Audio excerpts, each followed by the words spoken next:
Greetings, my fellow Americans. This is your President Samuel Ronan speaking, and today is Worldwide Wednesdays, the day where we talk about what's going on in the rest of the world. And let me tell you, folks, it doesn't get bleak, I guess, until we get down to, you know, our typical Israel and Sudan reviews here.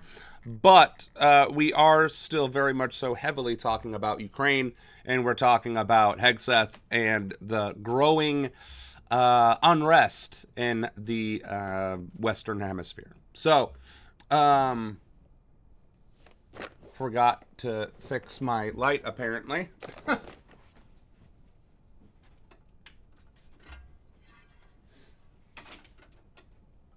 All right. We should be good to go. Or not. There we go. Now we're good to go. No, I don't like the way that's working. All right. Anyway, hello. It's almost as if it changes every time we try running this, right? Okay. Hello, Anna. And hello, everybody that's watching as well. Or who is joining, I should say. We're going to do our best to get through it. There do seem to be a lot more good videos, as in not soul-crushing and dystopian nightmare videos. And we actually get to start off with that, with Mexico, in fact. So imagine, if you will, if hundreds of thousands of people gathered in Washington, D.C. to celebrate our president. Like a president of the United States, because I don't think there has ever, maybe Obama. When he first got elected, there might have been an outpouring of support for Obama. But other than that, I cannot think of a single president that had this kind of thing happen to them. So, let's see what this is about. Some good news starting with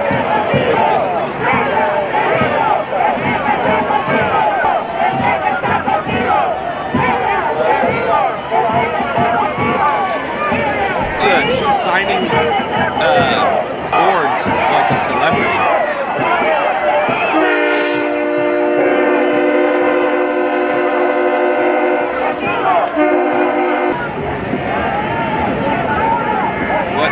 Why are they gathering? I was kind of hoping they would tell us the why.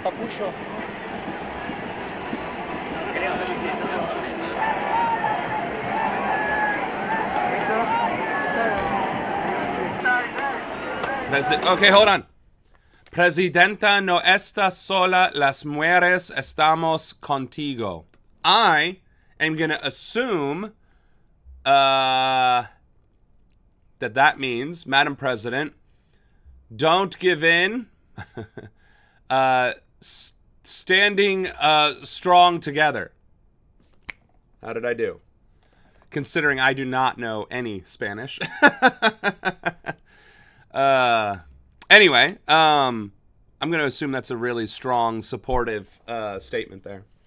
They are showing support for her since the foreign media was claiming that the Gen Z protests meant that she was unpopular. Oh, I see. So I was right. Like, we stand united. So this is probably, don't give in to the propaganda. We stand united in a degree. Oh. Well, I was kind of right. 600,000 people showed up. That's insane. The only time that many people showed up for Trump was to protest him being there. That's pretty awesome, not gonna lie. Ya ni la chinga con su chamarra de los Pumas, cabrón. No andamos bien.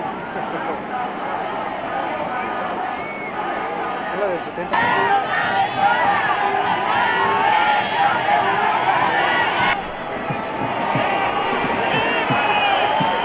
Alright, first of all, can you still hear me?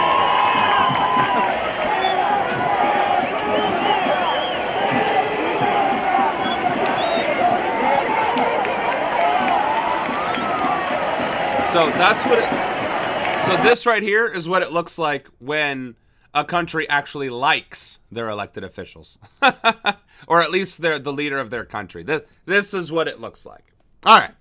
So that's the good news. This next one, I don't know if it's good news because Bashar Assad was literally Wasn't Assad... No, am I thinking of somebody else? I want to say Assad was the one that kept Syria together before it fell into, you know, civil war and chaos. But I could be thinking of somebody else at this point. Are they going to actually talk about what's going on in this, though? اليوم كتير يعني هذا أحلى يوم مميز للسوريين وكتير مبسوطة وفرح وشعور الانتماء للوطن. لا تعجز عنا الكلمات لأنه أول مرة بنشوف عرض عسكري جيش بنحبه وبيحبنا. كل ما مر عنا الله يحميكم. الحمد لله يا رب العالمين اللي عشنا لهذا اليوم اللي Yeah, I don't know that most countries that hold military parades are democratic. I'm just saying most countries don't hold military parades unless they're using it as a show of force, either to their own population or to the world. That being said, hey, if that is actually helping them feel united or in a sense of togetherness, I'll take it. There were also smaller rallies in other parts of the country. That's awesome. Until he stirred the pot. He wasn't a great leader, but better than what they have now, the former Al-Qaeda guy. Yeah. So, I mean, you win some, you lose some, right? You have a democratically elected official or you have a terrorist. I mean, come on. It's practically the same thing if you're a conservative, right? I mean, come on. قوات عسكرية جاية لتحمينا مو جاية لتقتلنا. طبعا الذكرى لا تختصر بكلمة ولا تختزل بموقف. إنها فرحة عظيمة وأجمل ما فيها كلمة السيد الرئيس الذي عبر. The president's speech was the most beautiful thing. The former Al-Qaeda terrorist, that guy's speech is what brings you with so much joy. And it's the former Al-Qaeda terrorist hosting a military parade that fills you with warmth. Okay, now that I'm getting a lot more context out of this entire video and this whole celebration, I truly, really and truly do hope that that war is not about to break out in the region because, I mean, and a former terrorist leader being now officially in charge of a whole military and government, that usually doesn't end well. All right. Carrying on, I guess. في سنة كاملة من أمل وطموحات وما سيرسم إن شاء الله في المرحلة القادمة. أيها الشعب السوري الكريم، لقد أثبتتم للعالم أن النصر مجرد بداية. تعالوا بنا جميعا نكمل الحكاية، حكاية شعب صمد وصبر فأعزه الله ونصره. تعالوا لنجعل من النصر مسؤولية تجلى فينا جدا وعملا وعدالة ورحمة لننهض بوطننا الحبيب ومصاف الدول المتقدمة بإذن الله. Well, I mean, his speech seemed pretty revolutionary in context. Brothers, sisters, Syrians, one and all, we have come together in a time of tumult to join hands to make Syria a country worthy of standing shoulder to shoulder with the other great nations of the world. So, I don't know. Trump said that he's so strong and handsome. I mean, here's the thing, right? Al-Qaeda, as an organization, was guilty of committing massive, massive atrocities. Murdering women, children, whole villages, right? So to even argue that somebody might have joined Al-Qaeda as a freedom fighter to fight against tyranny, corruption, and fascism, and then turned a blind eye to the terrorism that they were engaging in, to eventually make it to the top and then make it into the leadership of a country as the freedom fighting rebel that he started off as, that is one hell of a stretch. And if that is true, if this guy was actually able to hold on to his morality throughout service in Al-Qaeda, committing atrocities across Syria and, well, the Middle East, to make it into the Syrian presidency, to then be a freedom-fighting rebel leader of hope for the future, that would be a blockbuster Hollywood film. Like, that would be one of the greatest rebellion stories of all time. Like, it would be, it's like I had to to swallow my pride and my honor. I had to look the other way. I had to close my eyes to the darkness because I knew at the end of the tunnel was light. And that is what I was fighting for. So, for now, I'm just going to disavow the guy because of the obvious reasons. But if it turns out that he actually tries to lead Syria to a better, brighter future, then, I mean, you know, I can't complain, right?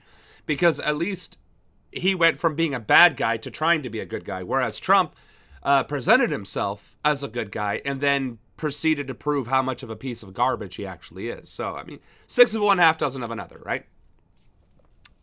So, that's the goodish bad videos. Good news, bad news. So, following into the warming up to the bad news, we got beginning today, millions of Australian children just lost social media.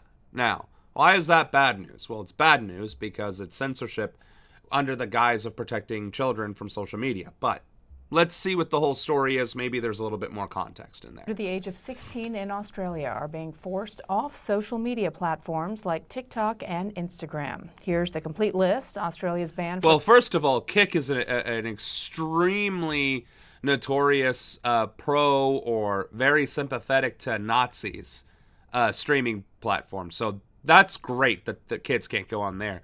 X is getting about as bad, so it is what it is. Reddit, yeah, that's probably not for children. There's a lot of stuff that happens on Reddit. Threads, I am not familiar with. I think that was Meta's response to X. We're on Twitch now, and I would argue for most kids, Twitch is probably not appropriate. TikTok, yeah, I mean, I'm sure there are child-friendly places on TikTok and Facebook and Instagram and YouTube, but Snapchat? Also no. I think if you just got rid of any of the streaming services, because let's be honest, kids probably shouldn't be on streaming services, and then things like Snapchat where crimes can be hidden after 24 hours, or of course Reddit, the original mouth-breathing part of the internet. Yeah, I could see that, yeah. For young users went into effect a few hours ago, making it the first country to set a minimum age for the legal access to top popular platforms. You know, lawmakers say they want to protect children's well-being, and their efforts are backed by research showing that too much screen time does more harm than good. Okay, but see, if they're going to go after the fact that it's too much screen time, fuck off, okay? Screw your screen time, right? There are actual predators on these websites. There are actual bad things to see and do and hear and participate in. There are predatory people, whether it's for the Epstein reasons or whether it's just to try and scam people out of money. The predatory nature is rampant throughout all of these social media platforms. That's what you should be protecting kids from. The fact that they're on social media or using the computer or on the PlayStation or whatever else, I mean, that's been the fear-mongering since television was invented, since radio was invented, since reading was invented. Kids these days spend too much time reading and it's ruining their social development. No, it's not. Screaming at your children and making them feel insecure about their hobbies is what ruins their social development. But I digress. Other countries are expected to bring in their own regulations on social media in the near future. CNN's Angus Watson is in Sydney following more reaction and a lawsuit challenging this massive cultural change for Australia. Teenagers Noah and Macy are taking their government to... Yeah, Leia's only on Twitch to watch me, and you're in the room with her when she is, so it's not like you're just letting Leia watch Twitch on her own anyway. Kick is extremely bad. They also have no issues with SA and all that other fun stuff, as has been evinced. We actually covered that.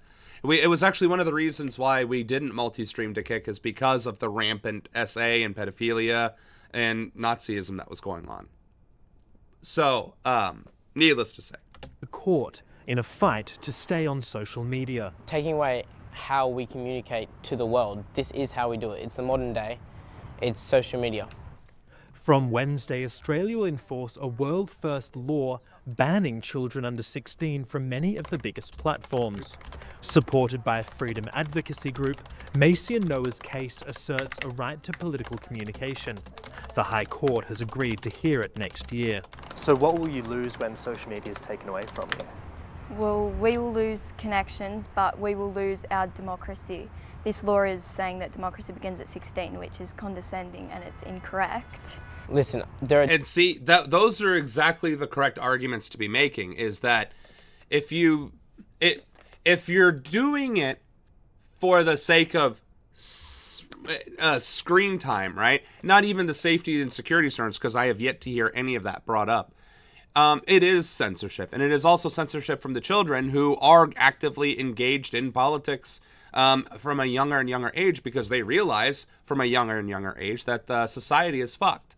Granted, when I was growing up, we didn't have the internet, or if you did, it was dial-up, and it wasn't exactly, it wasn't exactly what it is today, regardless, right? So, in terms of having access to information and the ability to inform yourself, or again, be manipulated into a specific mindset of information, like falling down the right-wing pipeline, it's still a tool and a resource for information, and they're absolutely right. It is a way for us to for them to communicate and to integrate in the world and to share their voices, right? How many children use social media to show the horrors of what's happening in Gaza, right?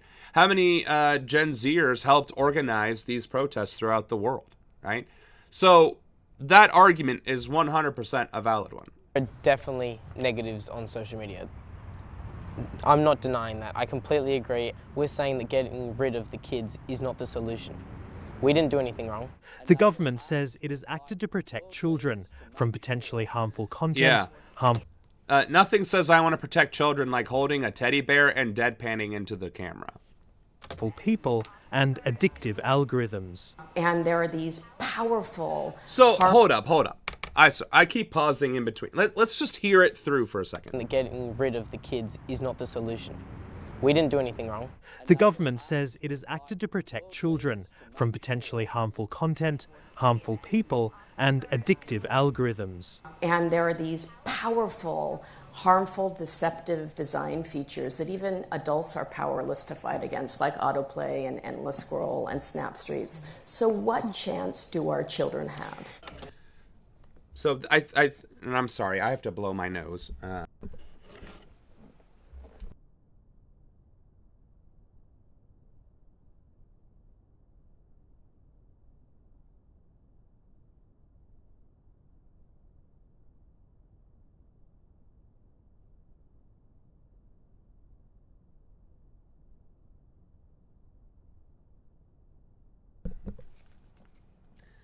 Hand sanitizer, because I'm not a disgusting heathen. All right. All right. And yes, Anna, that's actually what I wanted to say. And we're going to do the big screen for this. If Australia's concern is protecting children from the predatory behaviors, the addictive algorithms, the gambling, the scamming, the this, the that, and the other, then why not just regulate that stuff? Right? You don't need to ban people of a certain age group or a demographic from a social media platform if the issue is that it's a bunch of fraud, scams, and exploitative behavior in programming. You regulate that.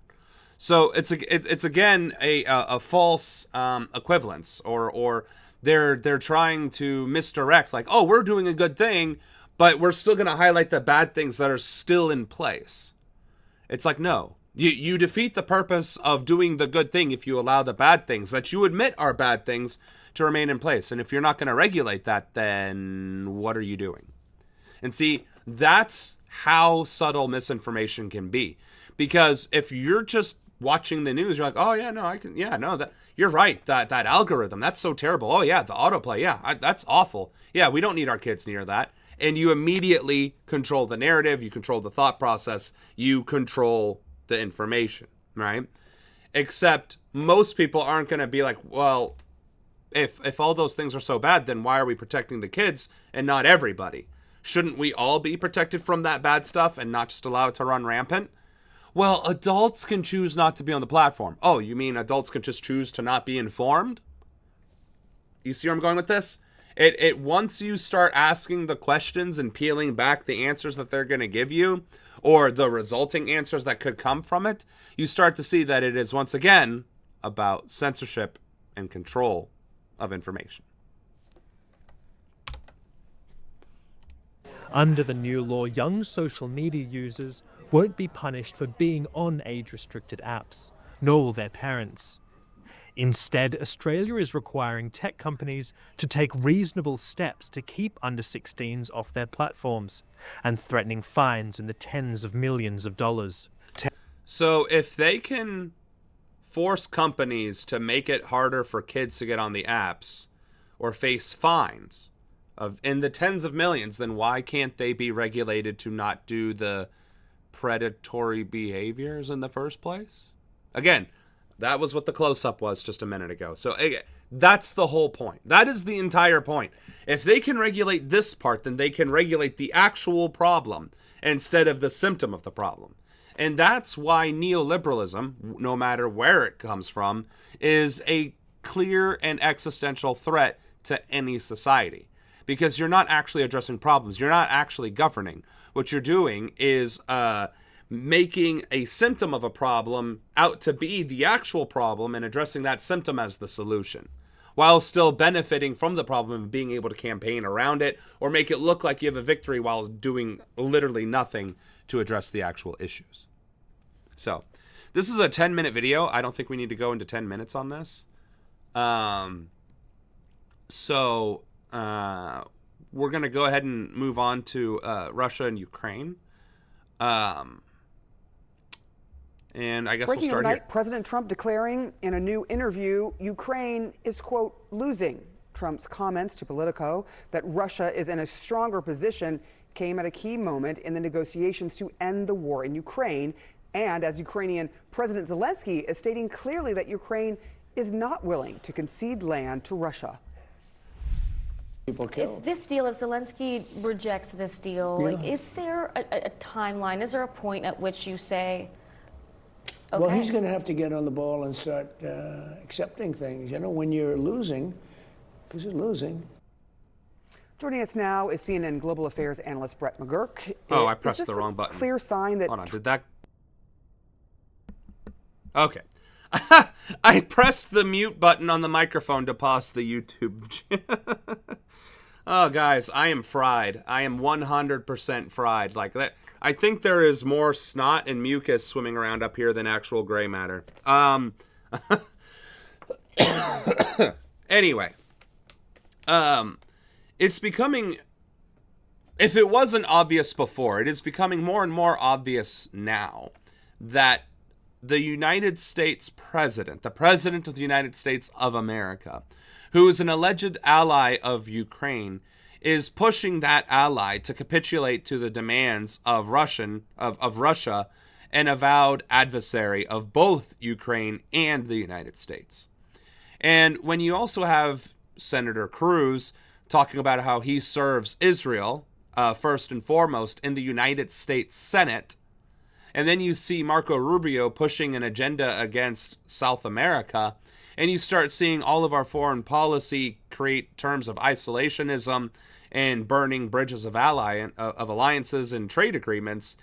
There's only a few more pieces to put together before the picture is pretty hard to deny is very much so destroying our country, our reputation, and fulfilling the needs and desires of our adversaries. And I would argue that Israel is 100% an adversary, and Russia, although it doesn't have to be an adversary, is, through the course of decades and decades of foreign policy that put us at odds. So it's becoming obvious that America first is just rhetoric, because you wouldn't, again, force your ally to capitulate. You would try and force the invader of your ally to accept concessions, although also having benefits such as reparations and natural resource agreements. But evidently that's not what we're getting from this administration, because that's not what Putin wants. And apparently Trump is beholden to Russia, Israel, and Musk, as it seems, because Musk is getting back into the good graces. So it's like, who doesn't Trump work for? About the only ones that I can think of that he doesn't work for is the American people. Everybody else, he can be bought and manipulated. So Trump is sticking with the U.S. plan that would force Ukraine to give up some territory. He's gone after you, the president of Ukraine, a couple of times in the last couple of days. Yeah, Sarah, progress has been made in this negotiation. There's a framework for what the end of the war can look like. But on the key issue of territorial concessions, there has been no progress. And it's kind of an error in diplomacy to keep pressing a matter when you know progress can't be made. And right now on this issue of territory, things are stuck. The president seems to have in his mind that this territory is going to be taken by Russia in any case, so Ukraine might as well basically sue for peace. Okay, but see, here's the thing. If you look at this map, Ukraine lost a shit ton of territory and then got it back. And then minus Crimea, right? I guess that was annexed in 2014. And then Luhansk was controlled since 2014 as well. But all this other stuff, it seems like Ukraine has the ability to kind of push back. So I don't really see that as a loss, considering the yellow is much larger than the red, and a couple of the red things have been red since 2014. So really, new losses are significantly less than what has been regained. And if you want to talk about it from a military perspective, Ukraine is making inroads. Now, if this yellow was only like this tip up here, yeah, I could see the argument. Like, buddy, you're probably going to start struggling here. But that is literally not the case. So, with that being said, we're going to play some Russian Soviet music so I can get some ideas.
And we're back. Okay, so the irony of playing Soviet era communist music is not lost on me when we're talking about Russia and Ukraine. But as far as I'm concerned, Russia and Ukraine, this whole conflict, both sides are in the wrong. Ukraine is in the wrong for being corrupt and allowing the United States to infiltrate their government and allow a Nazi movement to arise within their country, and Russia was wrong for invading in the first place, right? So it is what it is. Both sides have been in the wrong. This war can end peacefully. It should end peacefully. There's no reason to rewrite any maps. And yeah. So anyway, the fact that Trump is pushing, though, for Ukraine to give in and give up land and territory as well as natural resource rights is just too much in favor of Russia that even America doesn't benefit. So like the trade or the peace deal would the only benefit Russia. Like it's not even an America first plan where Ukraine has to concede to America and Russia because of American weapons systems being lent or given to Ukraine for the war effort. So let's just hear a little bit more of this, and then we'll click on some other videos here. And take a deal. But, we're in the 4th year of this war, and the Russians have not been able to take this territory in the Donbass. It's called the Fortress Belt for Ukraine. It's their most defensible territory. They consider it critical to the defense of their country going forward. So I actually think the assumption is the reverse. I think, Russia actually cannot take this land without enormous costs and over a period of years. That's according to a UK intelligence assessment. But in diplomacy, there's always assumptions you make. The president seems to assume, again, that Russia is going to take this territory militarily, therefore Ukraine has to concede. I actually think the opposite assumption is right, and therefore the formula, you put this framework together, the formula on land is freeze where you are now and stop the war, and end the war, which you all want. So this is the key issue of territory. It seems to be stuck. I mean, I think the best play here is to support the Ukrainians through the winter, and then in the spring return to the negotiating table. Putin always thinks winter advantages him. He tries to break his opponents in the winter. This is the 4th winter. It's a difficult winter for Ukraine, but Putin is not going to pick up this land militarily. And in the spring, there might be another opportunity for diplomacy. But right now, okay, buddy, you repeated yourself 15 times. All right, so that's kind of the point, right? Is that if Russia was dominating so much on the military front, then Ukraine would have already been conquered. And that's kind of the the point here, right? Is that Russia is not conquering Ukraine. Russia had, in fact, has lost twice as many soldiers in this effort than Ukraine has. So I just Russia's military strategy seems to be the same every era that they are in war, which is send a whole lot of bodies and overwhelm them with the higher population count that Russia has. And it's funny, it's not funny, but it's ironic that that is how Russia is depicted in every single video strategy war game. Is that, like, Age of Empires 3, I believe it was, Russia's special ability. All right, hold on.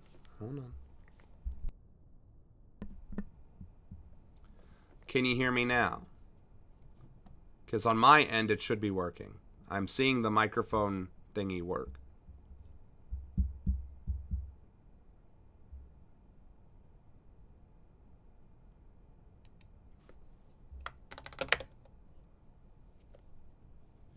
Check your phone or laptop as well. But I am seeing the my mic and aux audio deals work. All right, good. So, anywho,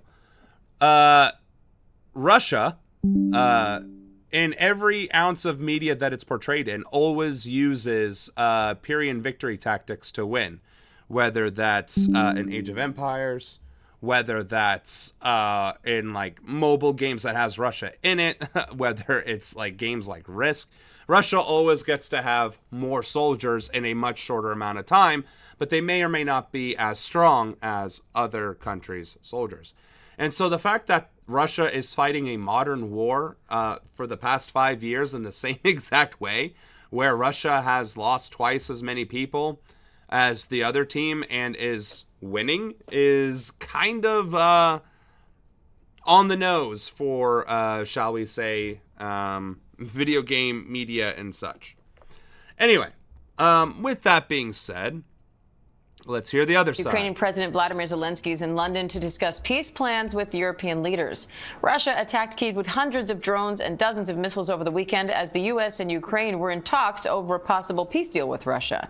Now Zelensky is meeting with the German Chancellor, French President, and British Prime Minister at Downing Street. Foreign correspondent Britt Clennett is following that story from Kyiv. Britt, what's expected to come of this meeting today?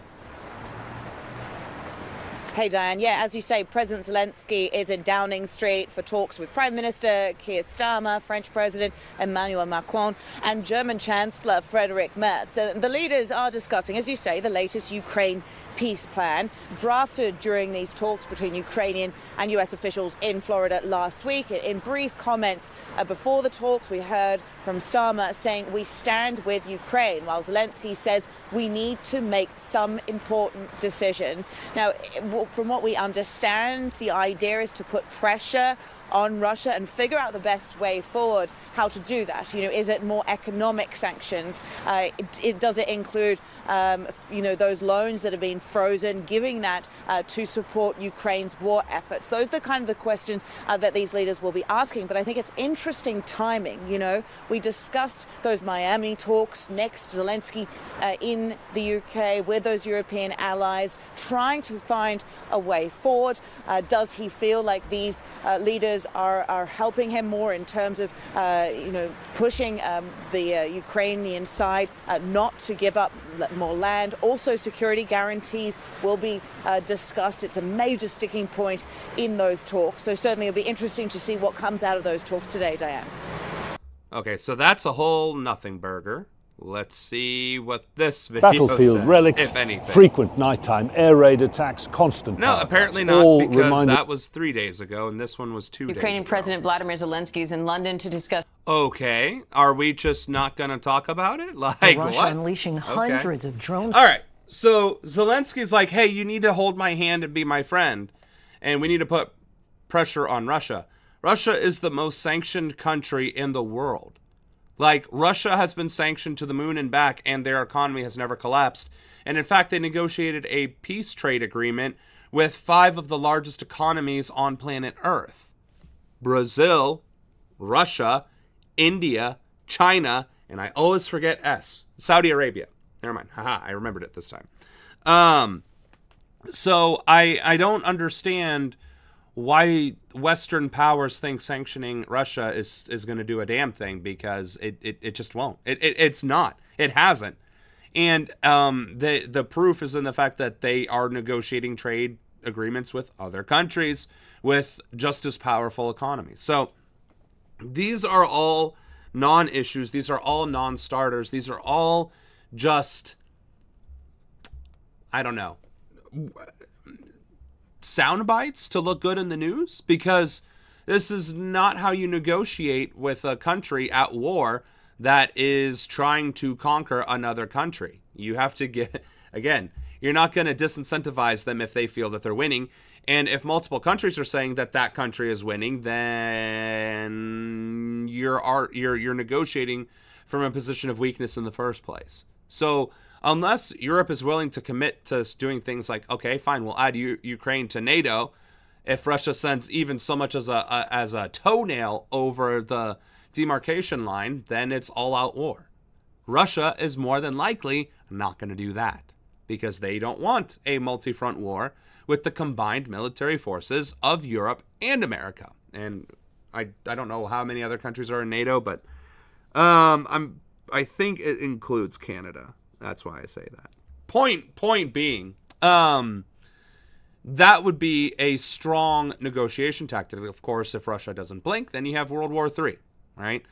And then it's a matter of, trying to convince, okay, fine, we didn't actually want to fight, but we want you to stop.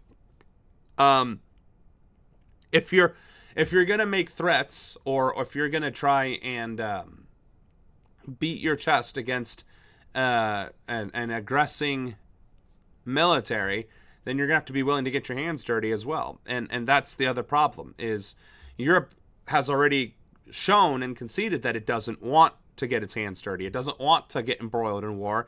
It wants to focus on globalization and recolonization of the global south, right?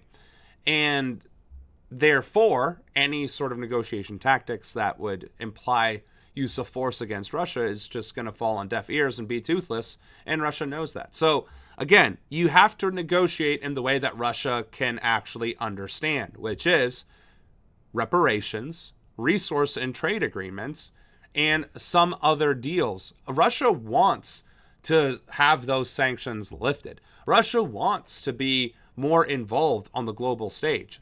Russia has always wanted those things. And giving concessions in that regard, maybe with some significant penalties if you go out of the way, those might be more palatable for Russia to accept than just continuing to throw their military into what seems like yet another never-ending war. So, my 2 cents, I suppose. And as you said, Anna, maybe sanction them a little bit more.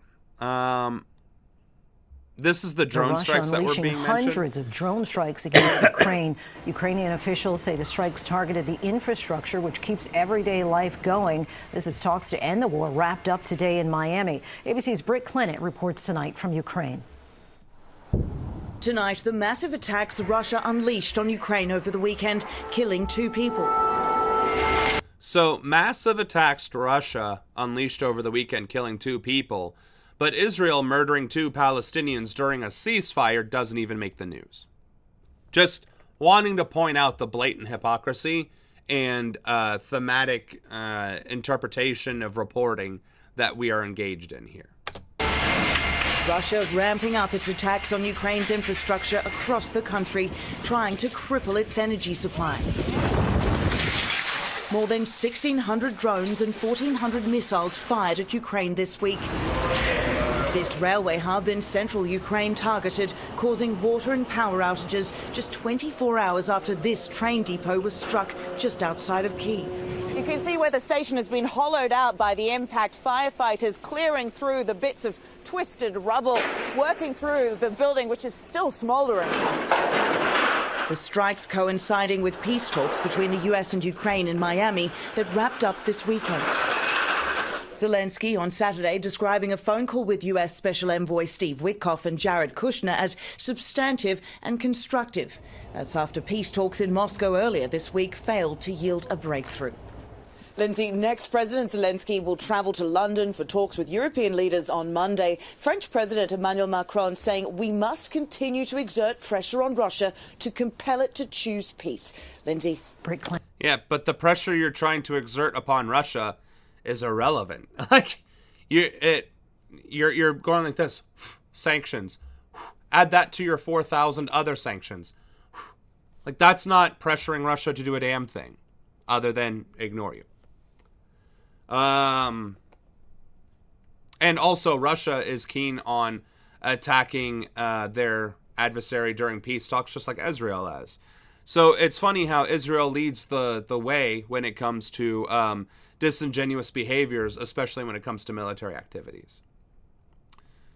I guess the United Nations Security Council has highlighted Russia's recent attacks on Ukraine. Slovenia is demanding an immediate ceasefire as negotiations for a permanent peace deal continue. The call comes as Ukrainian President Volodymyr Zelensky resists US pressure to cede territory in exchange for an end to the war. Kristen Salumi reports from the UN. The meeting taking place here in the Security Council chambers was called for by European members of the Council whose leaders back home have been rallying around Ukraine's President Vladimir Zelensky. They sought to call attention to Russia's recent attacks in Ukraine and the impact that they've been having on civilians and civilian infrastructure. These violations undermine. Various UN officials and humanitarians provided briefings noting that civilian casualties in Ukraine increased 24% this year over last year. And civilian casualties in Gaza have exceeded even the most egregious casualty counts from things like the Rwanda genocide and I think the Sudan massacre.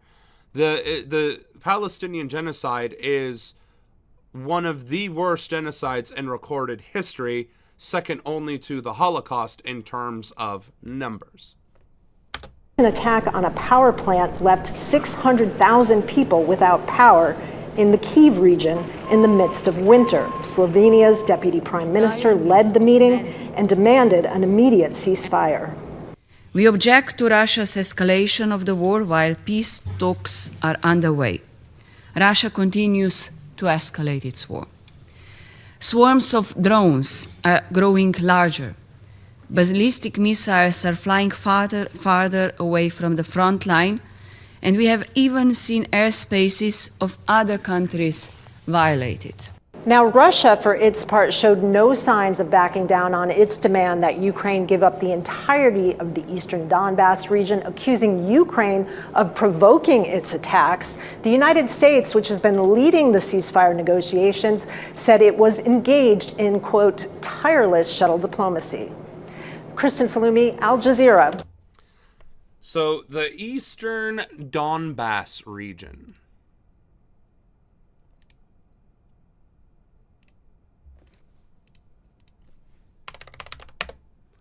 All right, so eastern Donbass region seems okay. So Russia, so they that's actually kind of funny because technically Russia already controls the Donbass region. These two little, I'm guessing, counties or states, and the Crimea, right? So the fact that Russia already controls more than half of what it wants, and it's only asking for part of it, is kind of funny, given that they actually control a lot more, and they could be demanding all of it instead of just some of it. Now, that being said, I don't think we should be rewriting the map. I don't think that is a fair thing to do. I don't think it's a justified thing to do. Because, again, Russia's argument that Ukraine instigated the attacks and then Russia following through with those attacks, it means that both sides were in the wrong. And what Ukraine should do is obviously force Zelensky out of power, his administration out of power, and hold accountable the people in the Donbass region who allowed the Nazi uprising to occur and the subsequent attacks on Russian citizens. So that's just as much of a concession to make that doesn't involve rewriting any maps. So as far as I'm concerned, it is actually magnanimous that Russia is demanding less than what it could, but it's also indicative of Russia's stance that they do want what they feel as equity and justice for the crimes committed against their people. And from that vantage point, there's your negotiation. Russia wants a pound of flesh. They're putting on paper that they want that land. But in reality, what they want is that pound of flesh to be paid in full, in triplicate, right? And that would result, or that could be satisfied through resource agreements, like resource ownership rights, land rights, as in it might not have to necessarily cede the land to Russia, but maybe Russia has the right to rebuild it and have it be more in their way, or that they get to keep a peacekeeping troop in that space as well. Any number of things. The idea is Russia wants justice for what they deemed happened in that area, and Ukraine has been doing nothing to assuage those concerns or demands. That region is ethnically Russian, and the Ukrainian government was killing them and banned them from speaking Russian, which started in 2014.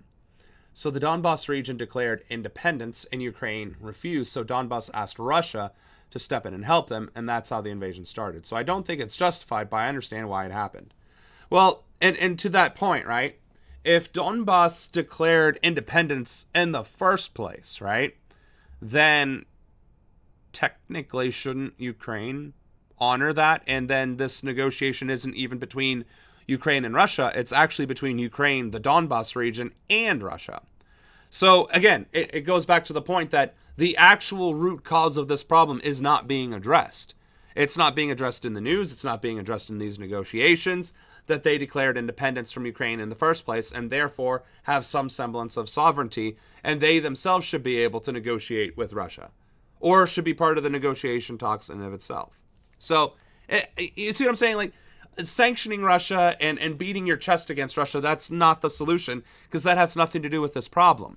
The problem is the Donbas region, and not addressing that is the reason why this is going on. And then just outright corruption. Hello and welcome. Ukraine. Welcome to Verified Live, and we start with the war in Ukraine as Donald Trump continues to ramp up pressure on President Zelensky. The US president has already apparently given him till Christmas to sign up to a deal and accused President Zelensky of using the war to avoid democratic elections. Well, that prompted Ukraine. That's rich coming from Donald Trump, who's using ICE and invading U.S. cities with the United States military as an excuse to normalize military presence and federal forces in U.S. cities to then disrupt the midterm elections. I mean, what the fuck are you talking about, buddy? Ukraine's president to say he is ready for elections if the US and European allies guaranteed security. Well, security guarantees remain one of the key sticking points to any deal, as is Moscow's insistence that Ukraine hands over the whole of the Donbass, even something US negotiators have also been pushing. Well, President Zelensky has said the US-Ukraine talks on the draft document will start later today. But let's start this hour with Donald Trump and his latest salvo about elections in his interview with Politico. Hold on.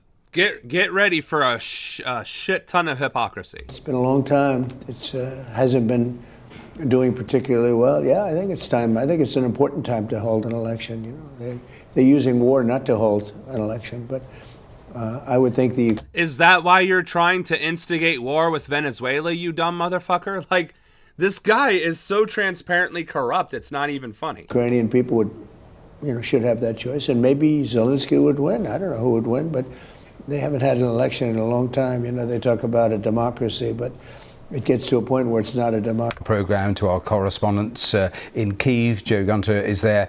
In Washington, we have our State Department correspondent, Tom Bateman. And in a moment, we'll speak to Nina Kusheva, Professor of International Affairs at the New York School in New York City. Tom, to you first of all. As I was just saying, President Zelensky saying in the last little while that the US-Ukraine talks on the draft document will start today. And that latest addition from the president talking about free elections in Ukraine. Your analysis of what is happening and where we are? Well, certainly in terms of conversations, my sense is that what Volodymyr Zelensky is talking about today is about economic reconstruction and post-war planning. That's sort of slightly easier stuff compared with the bigger 20-point framework as it now is, which has been back and forth between Washington, Moscow and Kyiv, with the Europeans being involved as well. Now that I don't think there has been a final sort of transfer of the draft as it is from the Ukrainian side back to the Americans, but I think certainly the Ukrainians are suggesting that will happen very soon.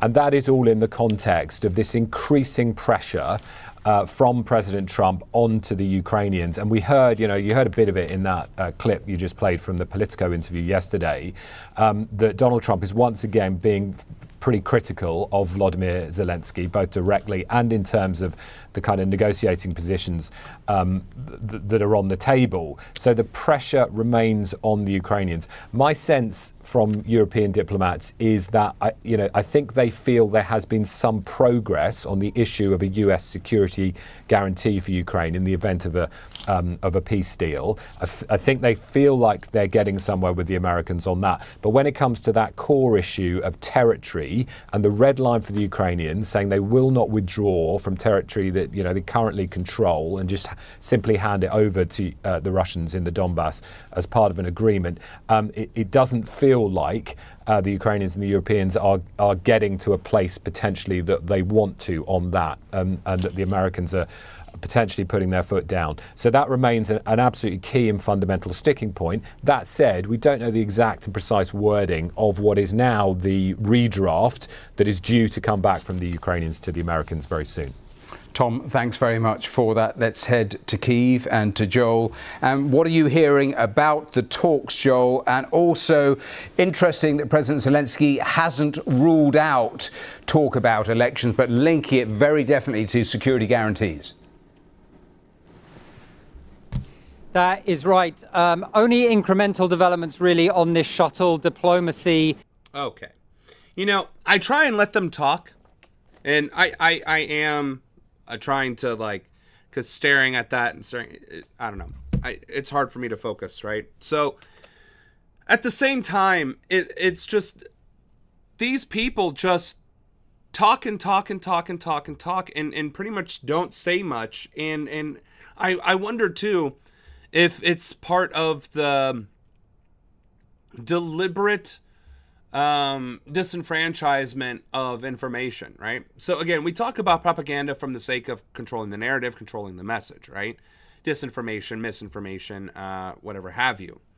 But also boring the audience to death and making them not want to pay attention to world events or local events or domestic affairs, I would argue is just as insidious, because who wants to pay attention to this droning all day long? I am a political junkie streaming to you, talking about these issues, and I don't want to listen to it. That's how it, like, my brain damn near shuts off. I mean, I am actively listening, but you know, and again, with the misleading titles, they're not even really talking about the elections at this point. They're talking about wah, wah, wah, wah. So all of that to say, where we're at, I'll just kind of summarize here. Where we're at with Ukraine versus Russia is that Ukraine doesn't want to give an inch. America is fighting on behalf of Russia, and Russia wants what Russia wants. Now, the key thing about what Russia wants, though, is never being discussed, which is the fact that Russia wants the Donbass region, which itself declared independence from Ukraine anyway. So, if we want to be really technical, this Russo-Ukrainian war is really the Russo-Donbass region Ukrainian war.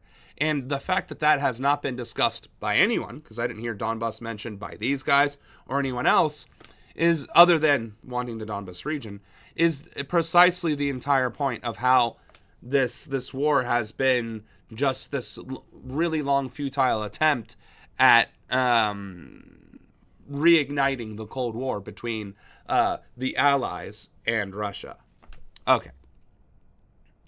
On to this other morning, matters. President Trump reversing course, now deferring to Defense Secretary Pete Hegseth on releasing the full video of the September 2nd strikes on an alleged drug boat in the Caribbean that killed 11 people, including 2 initial survivors. Mr. President, you said you would have no problem with releasing the full video of that strike on September 2nd off the coast of Venezuela.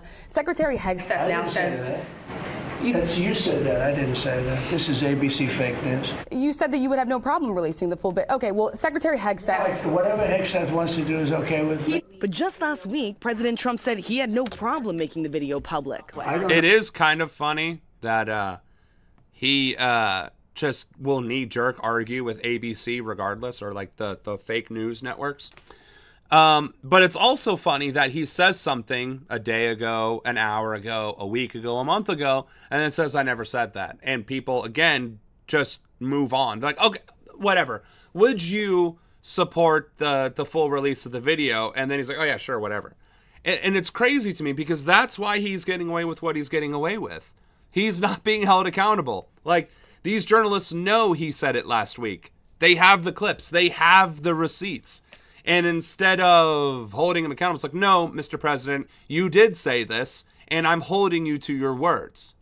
And all they're doing is going to argue back and forth. And the fact that he has the authority to remove their press credentials because they don't like him or whatever is absolutely insane. Like, there's no accountability.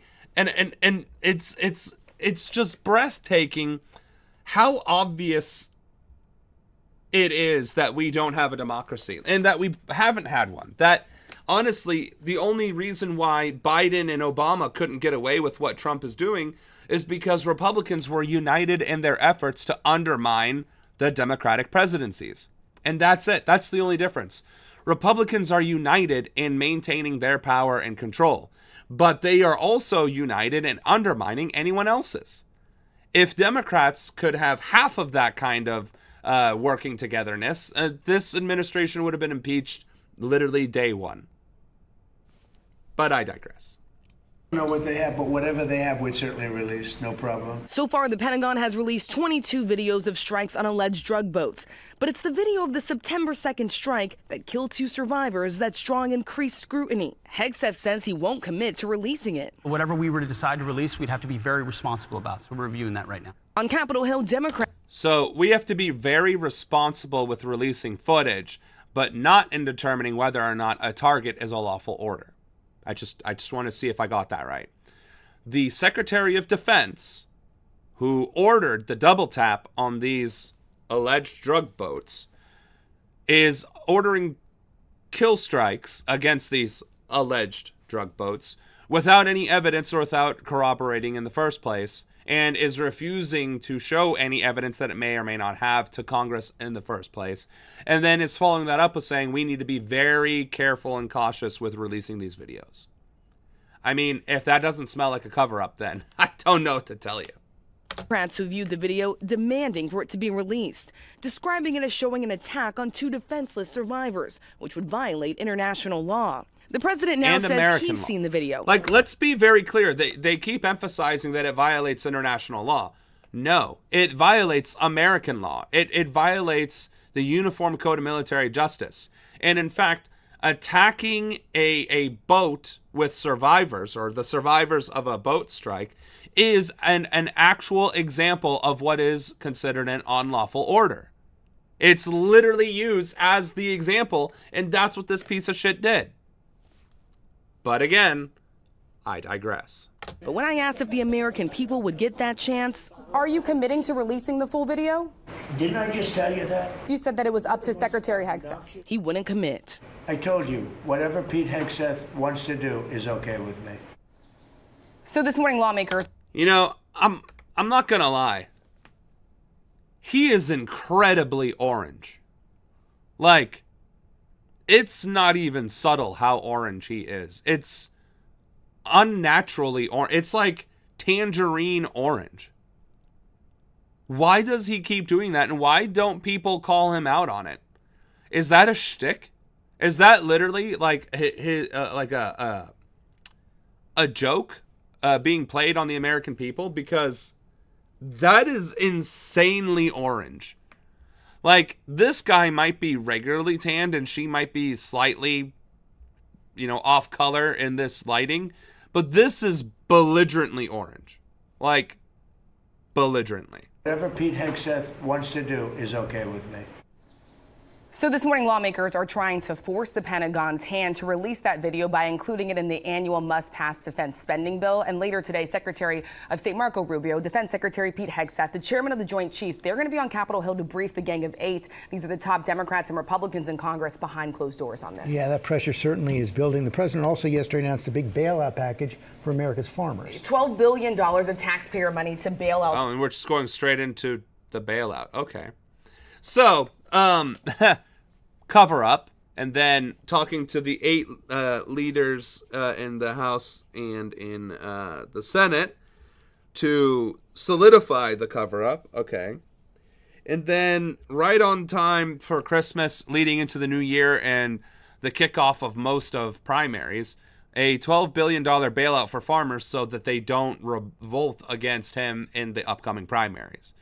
Although this is more of a domestic affair than a foreign affair, let's go ahead and listen to this for a second. Farmers, in part because they have been suffering because of the president's tariff policies, his trade policies. It is no secret here that American farmers have been suffering since China and this ongoing trade war. China stopped buying American soybeans for months. That has now resumed. But farmers out there say they're still feeling the pinch. This is not the first time that the president has had to bail out farmers. Remember, his first term, $20 billion the president spent to bail out farmers back then because of his trade policies, too. Well, at least you emphasized that it was due to his trade policies. Okay. We're not going to beat the second boat strike, Hegseth defending himself, video thing. We're not going to beat that to death. But we are 100% going to talk about this. What the fuck? Trump administration seizes oil tanker off of Venezuela coast. Is that why gas prices have been like 50 cents cheaper this past couple of weeks? Stealing an entire oil tanker worth of oil to to subsidize our own oil industry? Like, what the fuck? He stopped wearing his orange makeup for a few days after meeting Mamdani, and now it's back. Well, I guess Mamdani wasn't there to call him Habibi. You look great without it, so it is what it is. Maybe it's his insecurity mask. Let's take you now to the White House, where Donald Trump is speaking to the media.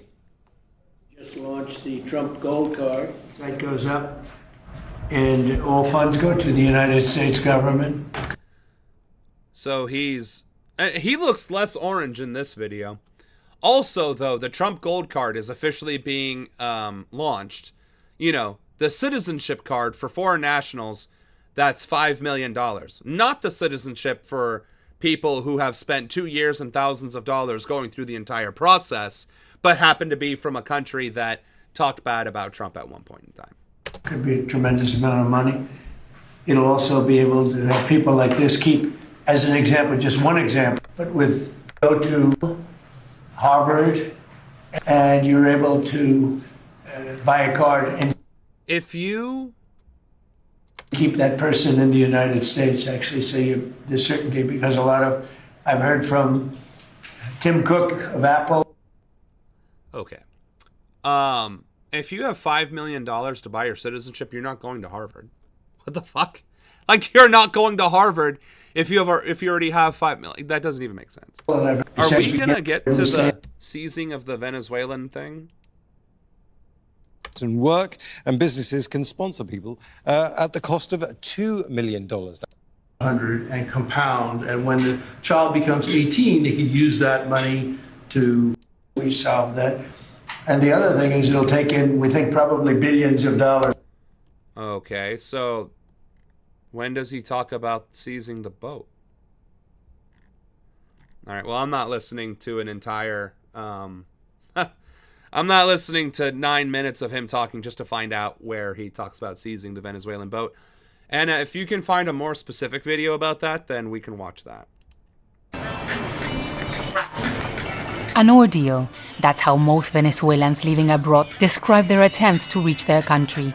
Anibek Rivas says she has been traveling for 3 days after all her flights were cancelled, as the United States imposed a closure of Venezuelan airspace. I'm Venezuelan. I'm a professional. I had to migrate to sustain my daughter so she has a future, which is what most Venezuelans have done. Also, how the fuck can the United States of America dictate another country's airspace?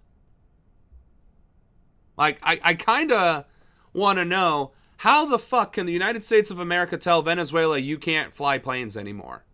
And then the fact that people were flying around or in other countries due to vacation, work, or what have you, are now unable to do those things or have to, jump through their ass to get back home.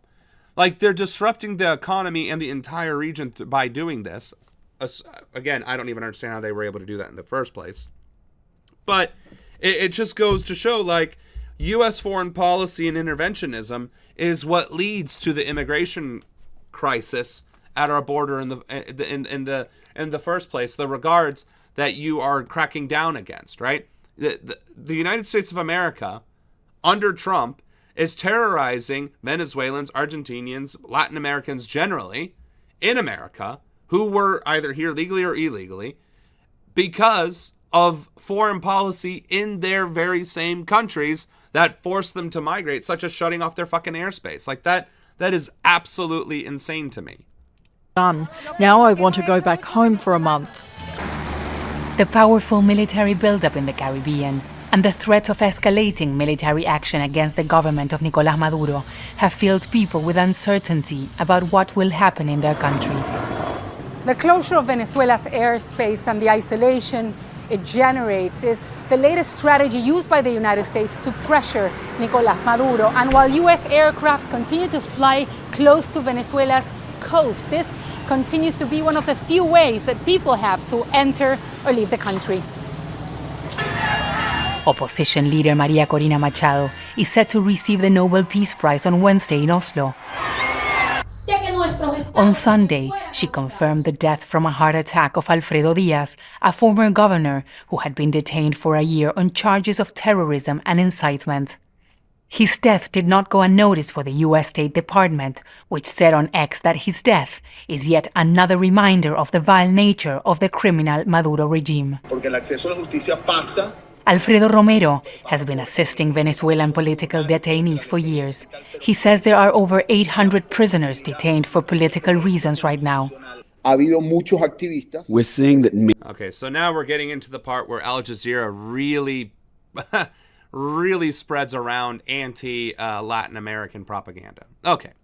And honestly, if Maduro is holding a bunch of people political prisoner, then that's not a good thing. I'm not defending him just knee jerk. I am saying that if the only thing you're going to show in these clips is the people suffering due to US foreign policy and then painting Maduro as a dictator without actually discussing Maduro's policies or activities, just giving the U.S. interventionism and Maduro the consequences of Maduro's policies, it's just one-sided propaganda, and that's not okay. Speaking of U.S. interventionism, despite Puerto Rico being a U.S. territory and thus everybody in Puerto Rico being an American citizen, we are invading the country, or that state, that territory, with our military to build up in the region again. And that is arguably what devastated Puerto Rico in the first place, having too much military on the island and being completely dependent on the military presence there. So. We are in Ponce, a city on the southern coast of Puerto Rico, about an hour and a half from the capital, San Juan, and where in recent weeks, U.S. military activity has increased. Now, there is no official military base here, but only in the few hours since we arrived, we've seen a fairly regular coming and going of military assets. Hovercraft, these amphibious military vehicles used to transport equipment and personnel both on land and sea, have been arriving and departing from the small port, where 2 warships are also docked, with more offshore. And not long ago, a couple of hundred soldiers were bussed away from here, presumably to one of the military bases on the island. Now, a few kilometers from here at the local airport, Osprey aircraft have also been loading and unloading supplies, piquing the interest of local residents and aviation enthusiasts alike. I do know of many people here that are concerned about the situation between the United States and Venezuela, but I don't think we'll be affected here. It shouldn't affect us to have this military presence here. On the contrary, it is a good thing. Wow, you found one of the most U.S. policy-friendly people on the island to say that. Okay. You know that guy? I don't know. I mean, the population of Puerto Rico is kind of small, right? You might know each other. But suffice to say, the military presence in Puerto Rico was to be a stepping stone or launch pad into Latin and South America. And it also crippled the economy of Puerto Rico when the military base did shut down, because it was heavily dependent on the military presence there. And then, of course, Puerto Rican governance is still heavily dictated, entirely dictated by U.S. interests, specifically business interests. So having a resurgence of military personnel and activity on the island may revitalize the economy in the short term, but if that becomes a permanent presence, again, under the leadership of business interests, then all it's going to do is subjugate the population again. And that's definitely not a good thing. It's been a week now since President Donald Trump last alluded to a direct military attack on Venezuela.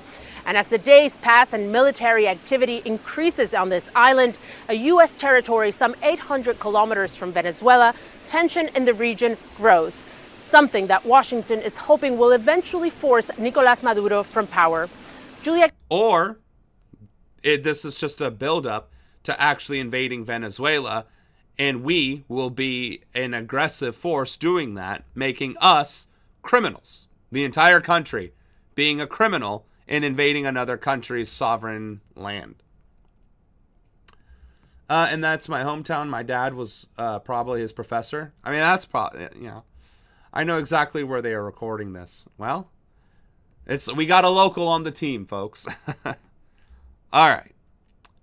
So Puerto Rico divided on the U.S. military. Yeah, I don't think we need to really watch that. But Speaking Breaking of war, Points is going to play a clip of Jon Stewart, and we're probably going to get copyright struck anyway, because if you play Comedy Central for even 20 seconds, 5 seconds, you get copyright struck. So we'll just see what this is and then move right along. Jon Stewart went Daily Show old school.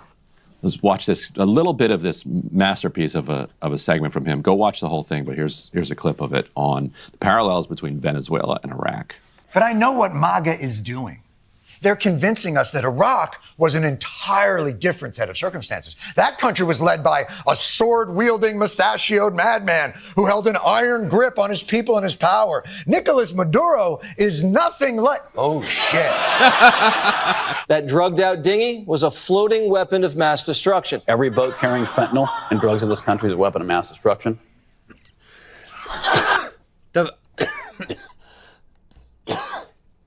I don't know if we covered the WMD element of this story as hard, but it is kind of on the nose that they're perpetuating WMDs again for Venezuela. Are you f***ing kidding me right now? You guys have the balls to tell us that the pretext for Iraq was bullshit and that war was a mistake, and we're not like that. And also, Venezuela has weapons of mass destruction, and we have to stop them. For those of you who are like, oh my God, I didn't even realize that all the fentanyl in the U.S. comes from Venezuela, that's because it doesn't. Like, almost none of it. Like, none of it. It seems like you may be using the neocons' sales manual. Like, other than WMDs, why was it so important to take down Saddam Hussein? His regime has an active support for and cooperation with terrorist networks. Terrorist networks. That's the worst kind of networks. Well, you'll never guess where the terrorists are now. Iran, its IRGC, and even Hezbollah, they have planted their flag on Venezuelan territory with the full and open cooperation of that regime. Wow, so if you're saying we go to war with Venezuela, we're also getting into a proxy war with Iran. I'm sold. Now, if I remember correctly... Now, we have to keep pausing it because, I mean, just because it's coming from Breaking Points doesn't change the fact that it's also The Daily Show. Anywho, it has been made public knowledge that there were no weapons of mass destruction, that was false intel, and that it was justification to go into Iraq and Afghanistan. That is... We can look that up. You can look that up. It is clear as day. That is the argument, right? And the other arguments to get into that region was terrorism and the fact that that leader was a terrorist and dictator and so on and so forth, right? And the fact that they are using the exact same rhetoric and the exact same playbook for Maduro in Venezuela is, I mean, it is incredibly on the nose.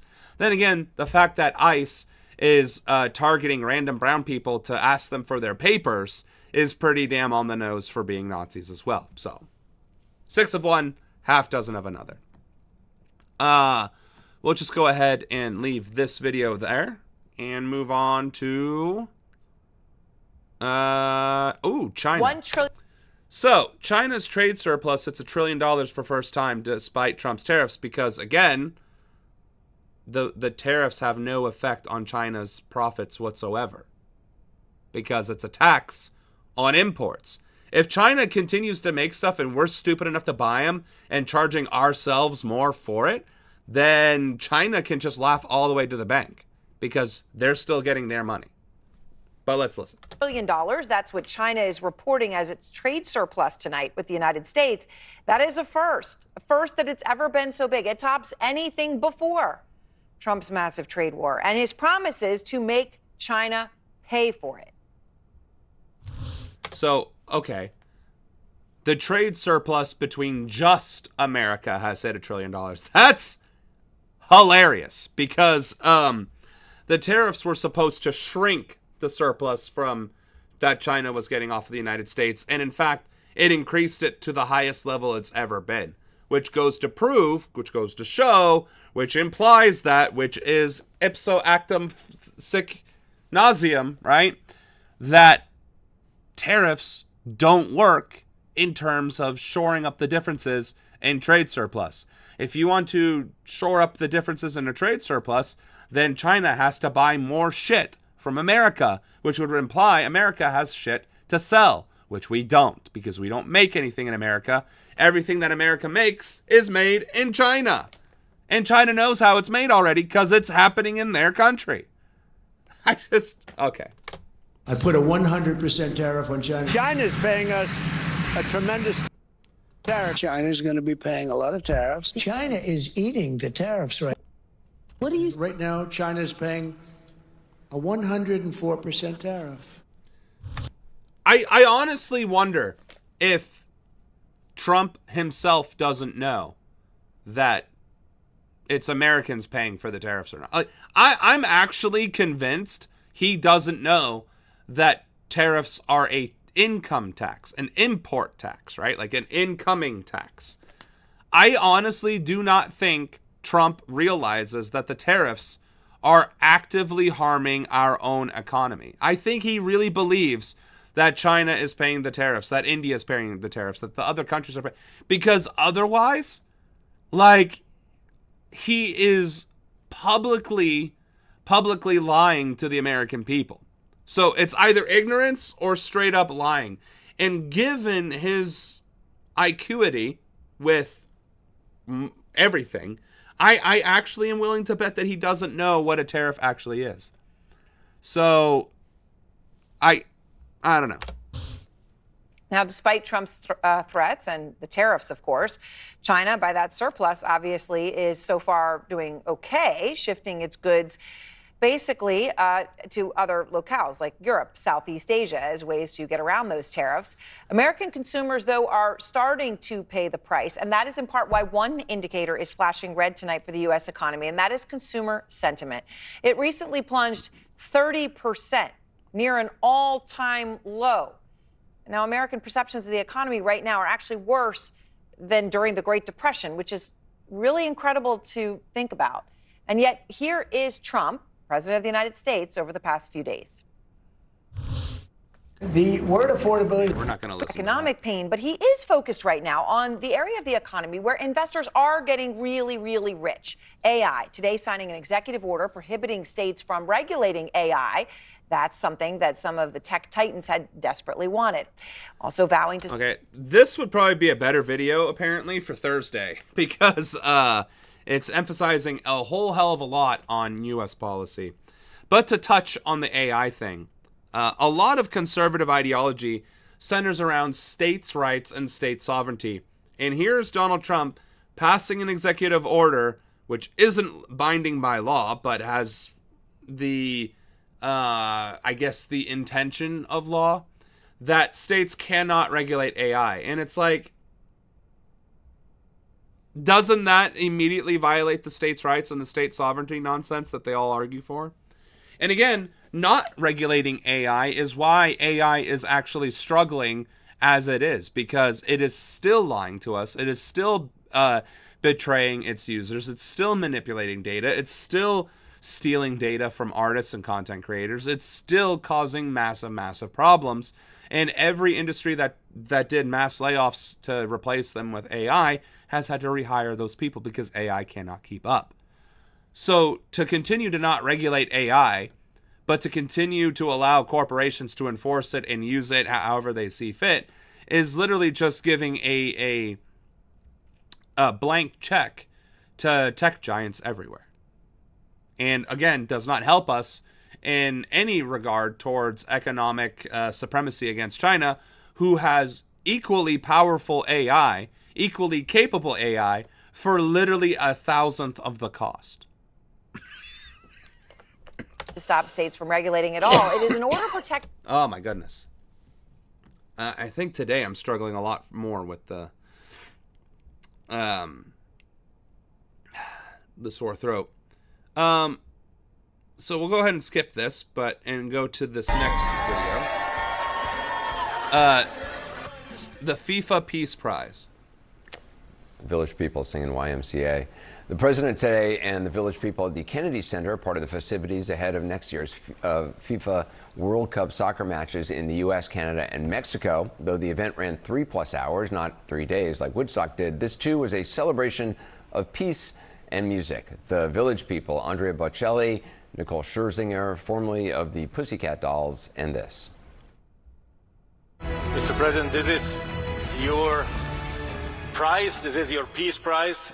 There is also a beautiful medal for you that you can wear everywhere you want to go.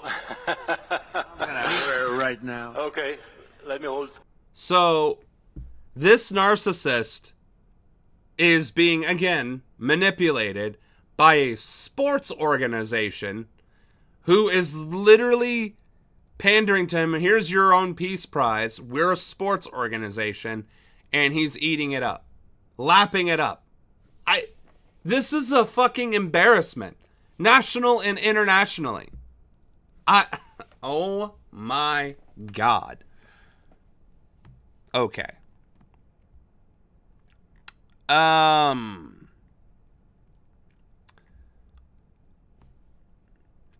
Well, I guess that's the end of our lightheartedness within the stream today, because the next few videos have to do with Israel and their conference that they had, where they basically went full Nazi goose-stepping, saluting that they could.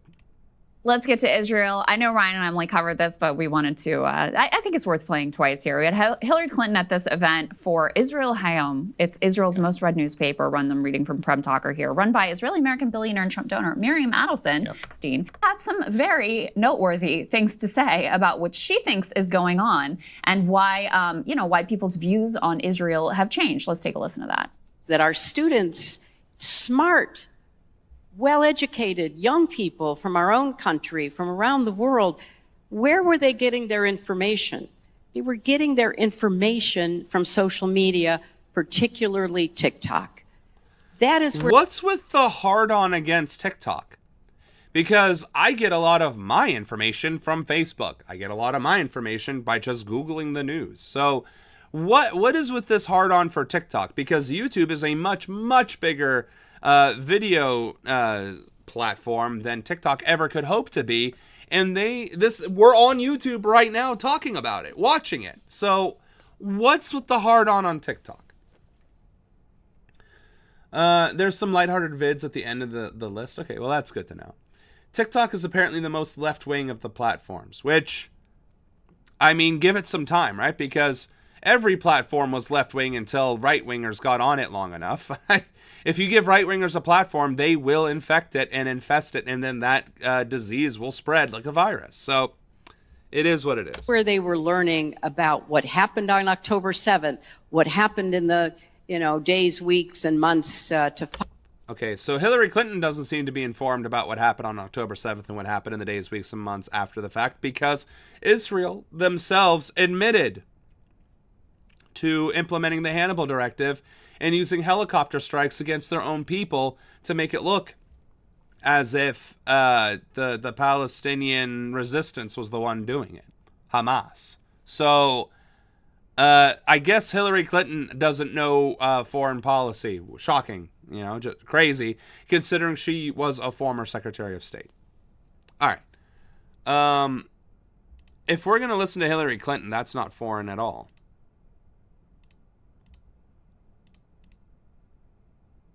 Is that it? We just wanted to talk about Hillary? To see, and I was talking earlier about the death toll. Like, these people who were murdered seeking aid and then had their bodies just left there and bulldozed over, they're not counted in the official death toll. Officially they're still missing. Mm-hmm. And many of them, their families are still holding on to hope that they exist somewhere. Maybe they were detained by Israel. Maybe they're in some prison camp. Maybe they're in some... Okay, so we obviously skipped through a lot of her talking point there. But suffice to say that the Palestinian death toll is as low as it is, largely because we're not counting the missing. So the question then becomes, how many Palestinians are missing from the Gaza Strip. So it's only going to talk about the death toll. How many are missing?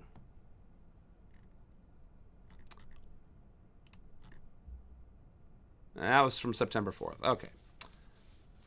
The death toll rises. No visible ceasefire.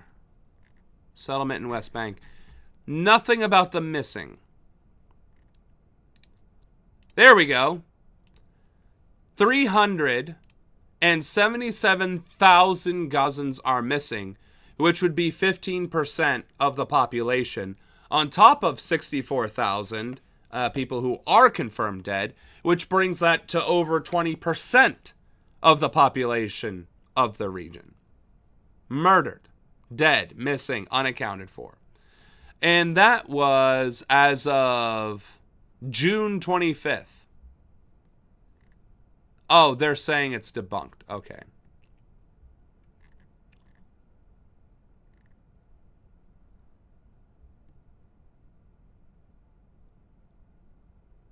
And evidently that was by an Israeli study, so it's not debunked. So that would be true then. Because it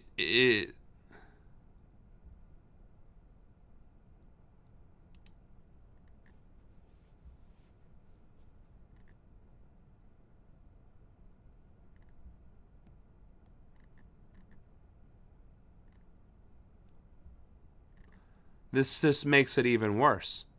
It keeps implying that it's worse.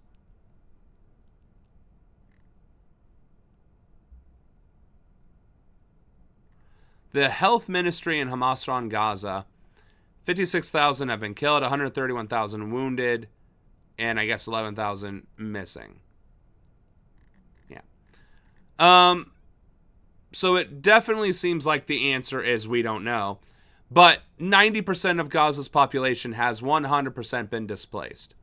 And the UN is estimating that it's 1.9 million people out of the 2 million that it was originally, which is even wrong compared to that, given that down here they were saying it was 1850. So it's like none of these numbers throughout this entire article, from France 24, I might add, have any fucking clue, which is the point. There is no accurate reporting on the missing. There's no accurate reporting on the dead. And there's no accurate way to do an actual census on the Gaza Strip because of how much violence is still occurring there. So we might not know what the true atrocities, the full scale of the atrocities being committed against Palestinians were in the near future. But when we do eventually find out, we're going to be disgusted and appalled. And I hope at that point, it's before my presidency, but if it's during or after my if it's during my presidency, I at least will have then the opportunity to hold Israel accountable. I'll do that regardless. But if for whatever reason we can't find the answers until after my presidency, I hope the accountability occurs then. So it's disturbing how very little accurate information we have on this subject. There's a guy who says that they should do to the U.S. what they did to the people of Gaza, or what they are doing. Yeah, but that wasn't in this, because the only thing that we saw was Hillary Clinton. So I don't... Unless it's this guy. Holy shit, did I skip it? Did I find it? For the elimination of the Jewish state. When people have no right to safety, no right to sovereignty, no right to exist, history tells us exactly what happens. Just to pick up on that, what I'll tell everybody is skip Miami. If you're leaving New York, just come straight to Israel. There's no reason to make a stop in Florida before you need to come. And you can decide, you can stay here in New York in a declining empire, or you can come to Israel, which is part of the rising middle of the world, which is moving south and east. That's what I encourage you to do. I did it. Do to our enemies here what Israel did to its enemies there, and on that, the IAC is focused. The challenge for us here is to leverage Israel's successes into our successes. Israel's weakness is ours, and Israel's strength is ours. Our job in the diaspora is to leverage those wins and win here. 40. Okay, that's the part that we were looking for and what we were missing. Yeah, so we have U.S. representatives and we have Zionist representatives in this thing, all saying what Israel is doing is good, it's a win, and America should follow suit. And if you're leaving America, you should go straight to Israel and continue the colonization effort, which is against international law outright. So, yeah, they are all saying the quiet part out loud. And the worst part is the hypocrisy of it. The old guy in the beginning said, we know what happens to a subjugated people that don't have rights and don't have the right to live or to exist. We have a whole history section on that. And it's like, bro, you are literally doing that to the Palestinians. You literally said what it is you are doing to the Palestinians, and we're trying to spin it onto your Zionist efforts. It's absolutely disgusting how brazen it has become to be openly fascistic and genocidal. So, just to carry on with how distressing everything is out there. Months into the ceasefire, the healthcare system in Gaza is still on the brink of collapse. Doctors say they are struggling to save lives because Israel is not allowing essential medical supplies into the Strip. Sweets, mobile phones, and even electronic bicycles are permitted to enter, but antibiotics, IV solutions, and surgical materials are banned. We're facing a situation in which 54% of essential medicines are unavailable and 40% of the drugs for surgery and emergency care. The very medications we rely on to treat the wounded, they're missing. The health ministry describes the shortages as unprecedented. It says Israel is allowing just 5 trucks carrying medical supplies into Gaza a week. 3 go to international organizations such as the UN and its partners, and 2 to government-run hospitals. People living with chronic illnesses have no one to turn to. Naif Msabbih lives in a Nusayrat refugee camp.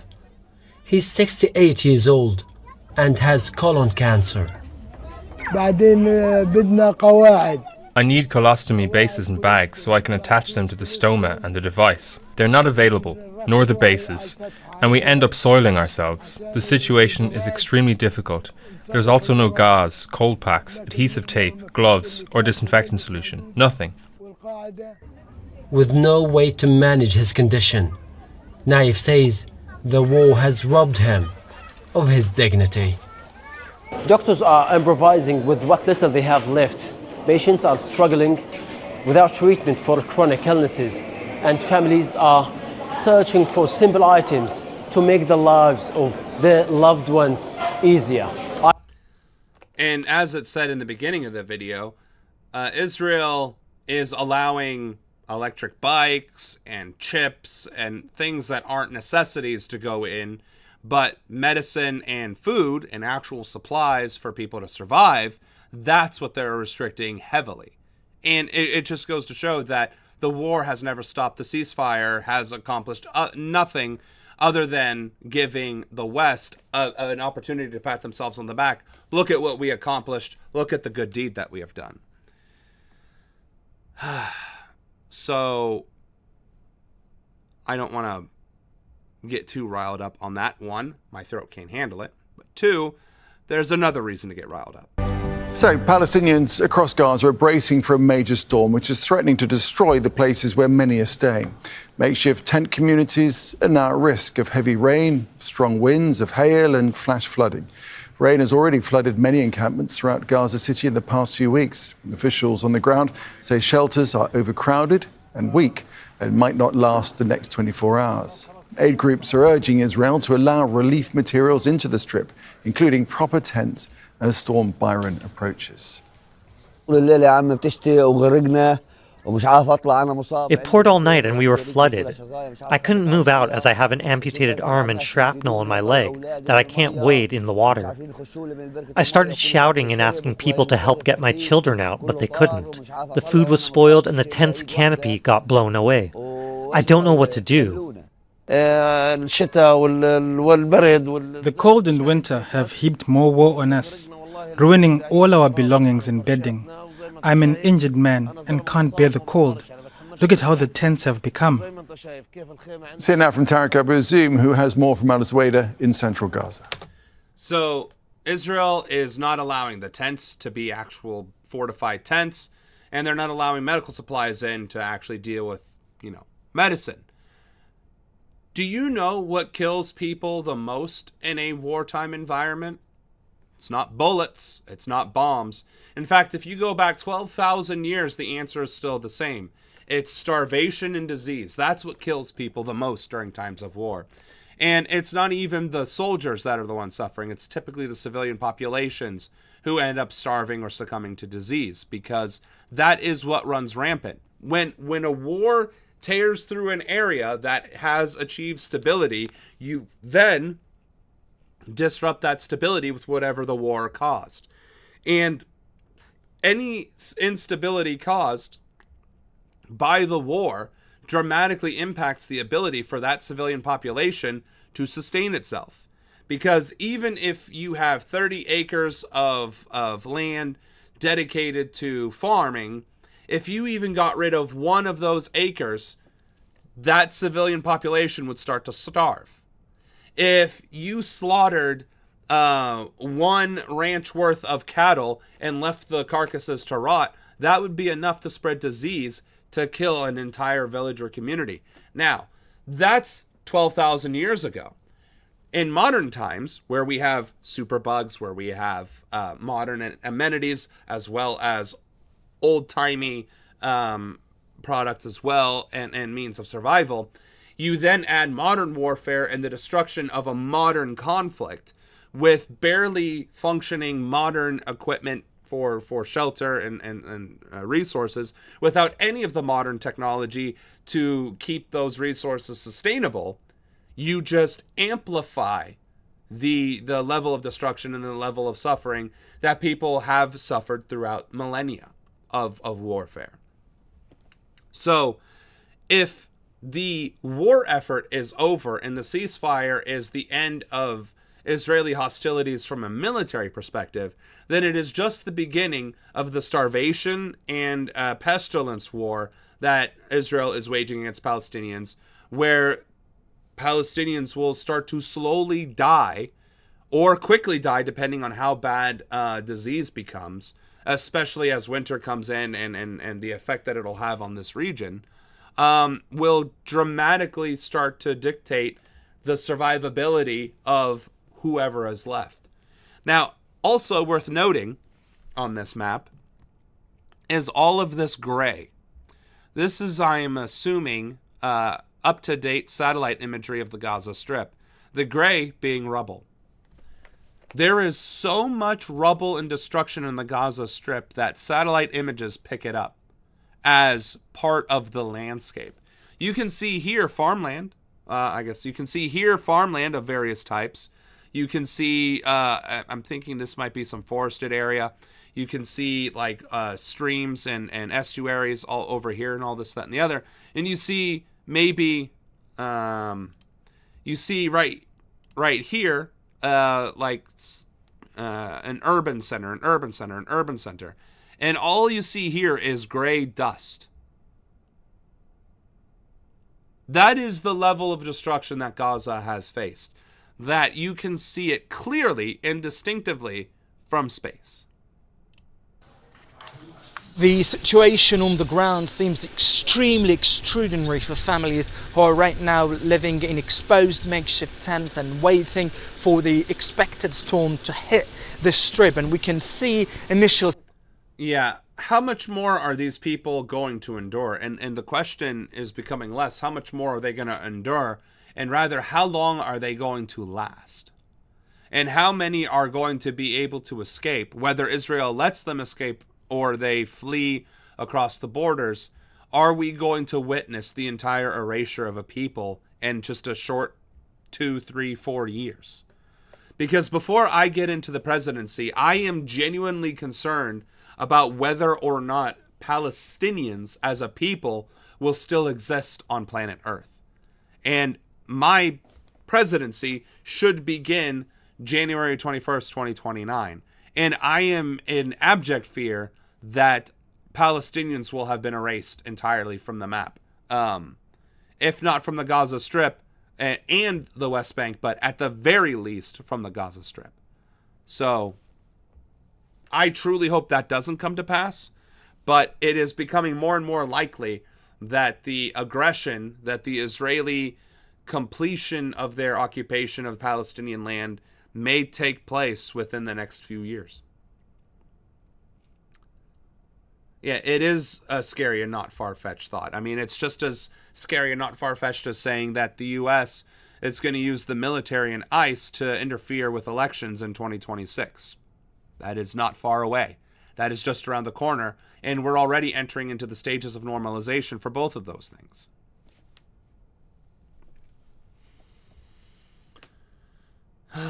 Oh boy. Germany meets Netanyahu.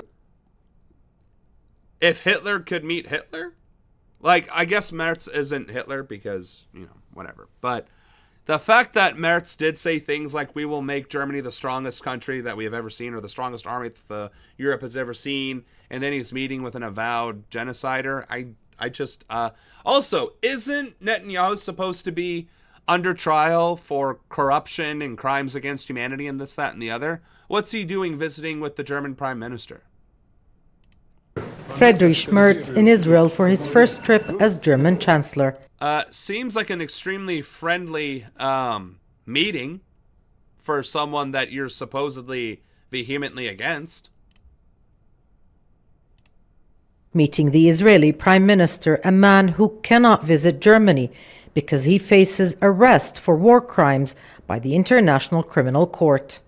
So Germany is publicly saying that they will arrest Netanyahu if he steps foot on German soil. But the German Chancellor walks up to Netanyahu and gives him a bro hug within the initial encounter. Make that make sense.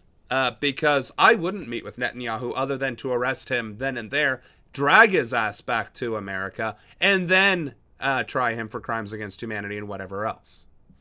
After removing restrictions on weapons exports to Israel, Germany signed the largest weapons export deal in Israel's history, worth $4.5 billion. What the fuck, Germany? So, you put a weapons ban on Israel, then you lift it, after condemning the AfD, after condemning Israel, after stating unequivocally you would arrest him if he ever stepped foot on German soil, and then you sell him $4 billion worth of exports of weapons anyway? Make that make sense. It's like, is Germany falling back on its history? Is it just like, you know what? We tried doing it the right way and democratic way, but what we really liked the most was World War I and World War II. Like, this is batshit insane to me. That, or there is a shitload of blackmail on Merz that we don't know about. The German Chancellor spoke about a new Middle East. We are convinced that the prospective establishment of a Palestinian state alongside Israel probably offers the best hope for precisely this future. He was rebuffed by Netanyahu, who repeated his categorical rejection. So you give Israel $4 billion worth of weapons, give them a hug, say you want a two-state solution, and then stand on the stage as Netanyahu says, no, absolutely fucking not. And then you want the German people and the international community to take you seriously? Get fucked. I hope Merz gets impeached and removed from office or recalled by the German people. Because what an actual piece of garbage. Of Palestinian statehood. On Gaza, Merz aligned with Netanyahu on disarming and dismantling Hamas and ignored Israel's daily violations of the ceasefire. We very shortly expect to move into the second phase, which is more difficult, or equally difficult. Regional leaders are increasingly frustrated with Israel and international double standards. Also, what the fuck is Tucker Carlson doing interviewing whoever this guy is? You say that Israel has the responsibility to rebuild. Mohammed bin Abdul Rahman Al Thani, who's the Qatari Prime Minister. So what's Tucker Carlson doing interviewing the Qatari Prime Minister? What? Is Tucker Carlson, like, who is he even with at this point? Build what it's destroyed. They will tell you no. You will have, as a region, you will have the responsibility to do so. And it's really very ironic double standards when you look at it. From our side, as a state of Qatar, we will continue supporting the Palestinian people. We will do whatever to alleviate their suffering. But we are not the ones who are going to write the check to rebuild what others destroys. بعد حوالي شهرين من اتفاق وقف إطلاق النار في قطاع. In an exclusive interview with Al Jazeera, Egypt's foreign minister also shared his concerns. نتوقع أن يتم الإعلان عن. We expect the start of the second phase to be announced and its provisions to be implemented, particularly with regard to the need to deploy international stabilization forces to monitor how both parties are committed to the ceasefire agreement in order to prevent any pretext for a violation of this agreement by the To prevent a pretext of violation by the agreement by Israel, is what he's just said.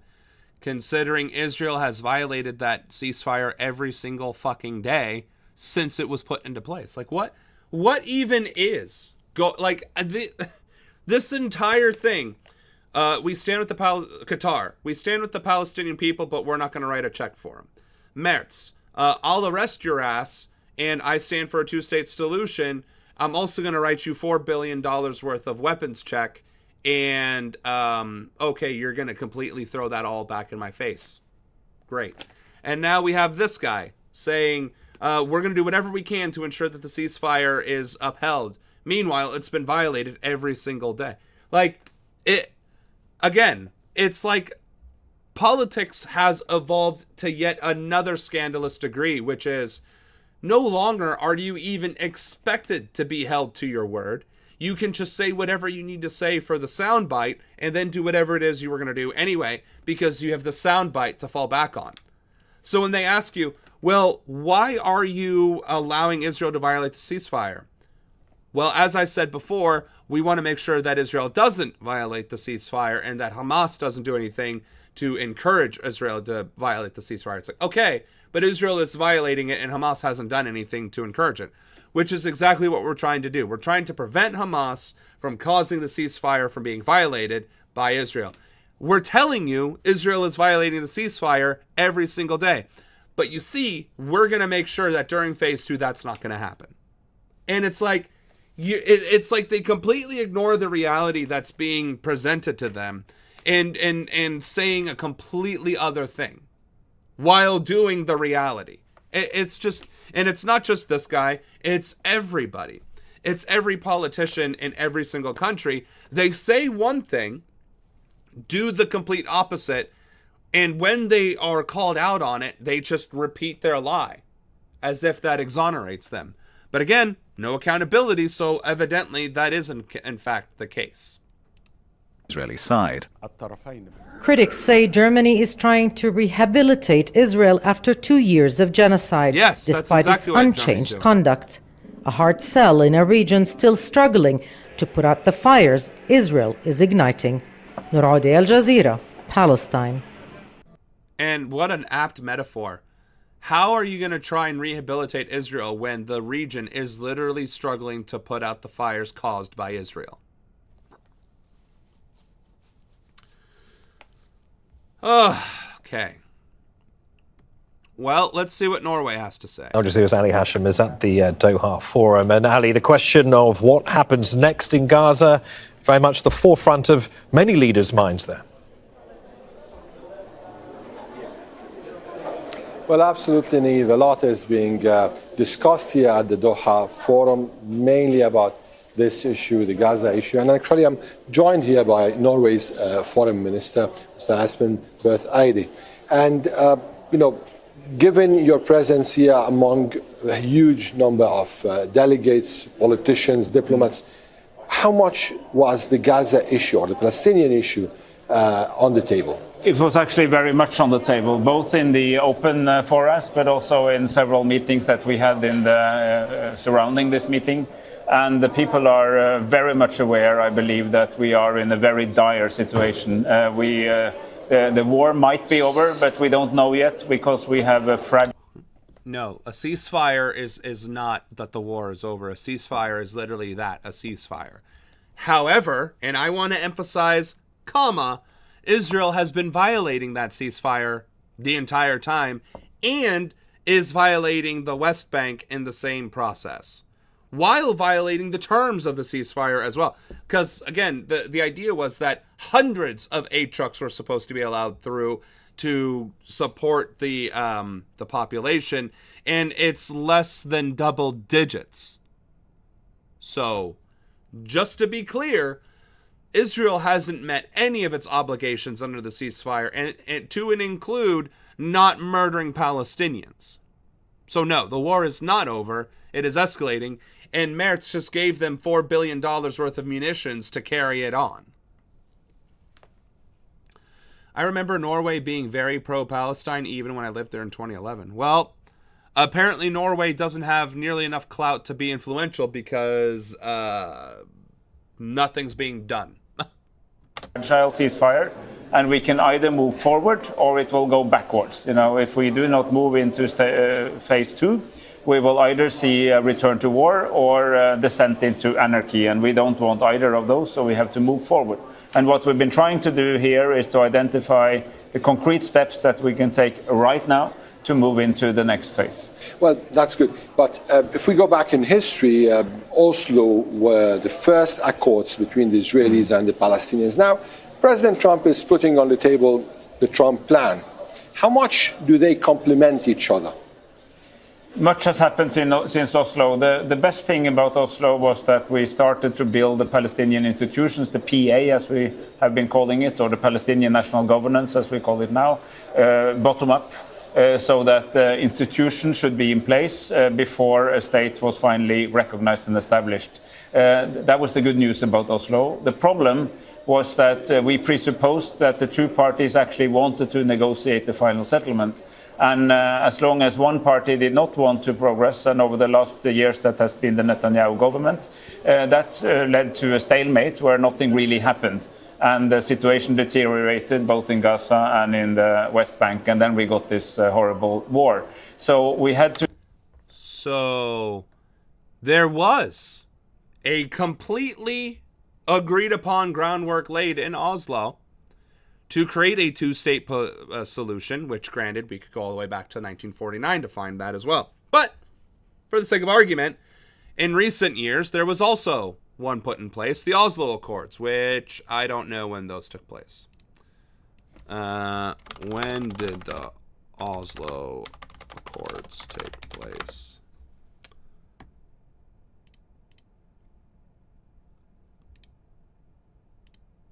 We're gonna not talk about it. 1990. Okay, so it was 30 years ago.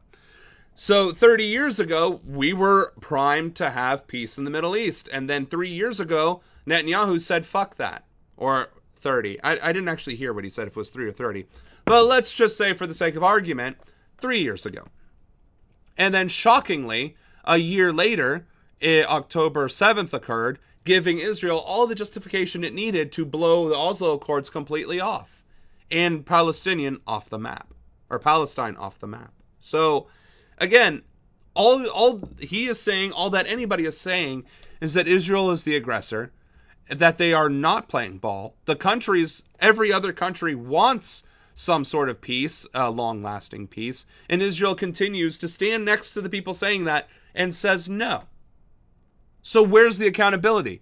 Merz just wrote a $4 billion munitions check to Israel, and then Israel gave Germany the middle finger. So... how is that accountability? How is that holding Netanyahu responsible?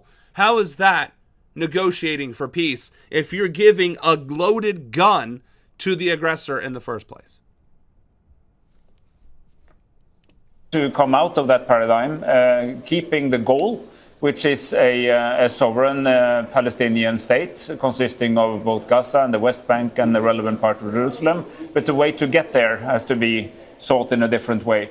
And the Trump plan says many important things. It even has a pointer in its point 19 towards future Palestinian governance. But one of our tasks is to make sure that becomes a reality. Yeah, but that's the thing. The Oslo Accords also did that in '93. And then when push came to shove and the time was ready to give Palestinian sovereignty, Israel said no.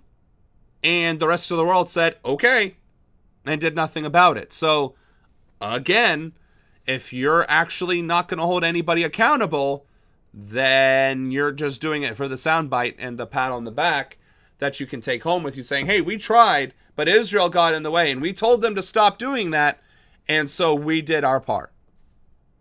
No, motherfucker, you're equally responsible. Your hands are stained with just as much blood as Israel for not stopping Israel when you have the ability to stop Israel.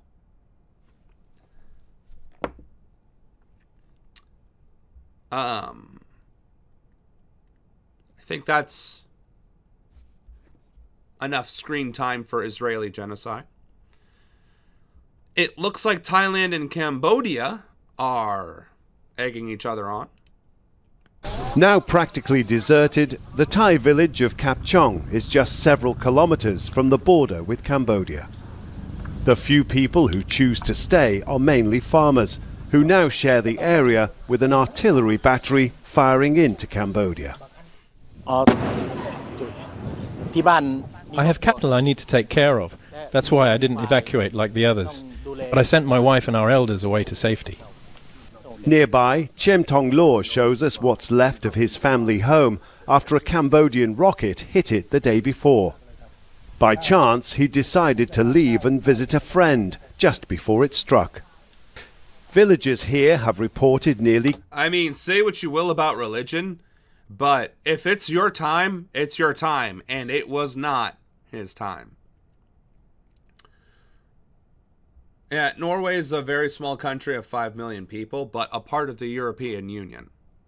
And, I mean, I don't know what their economy is like in this, that, and the other. It's obviously not as large as Germany's, but the point being, Norway can be far more influential if it chose to be, and it's choosing not to. Oh, it's not part of the EU? I thought it was. I guess I just assumed. And you know what happens when you assume?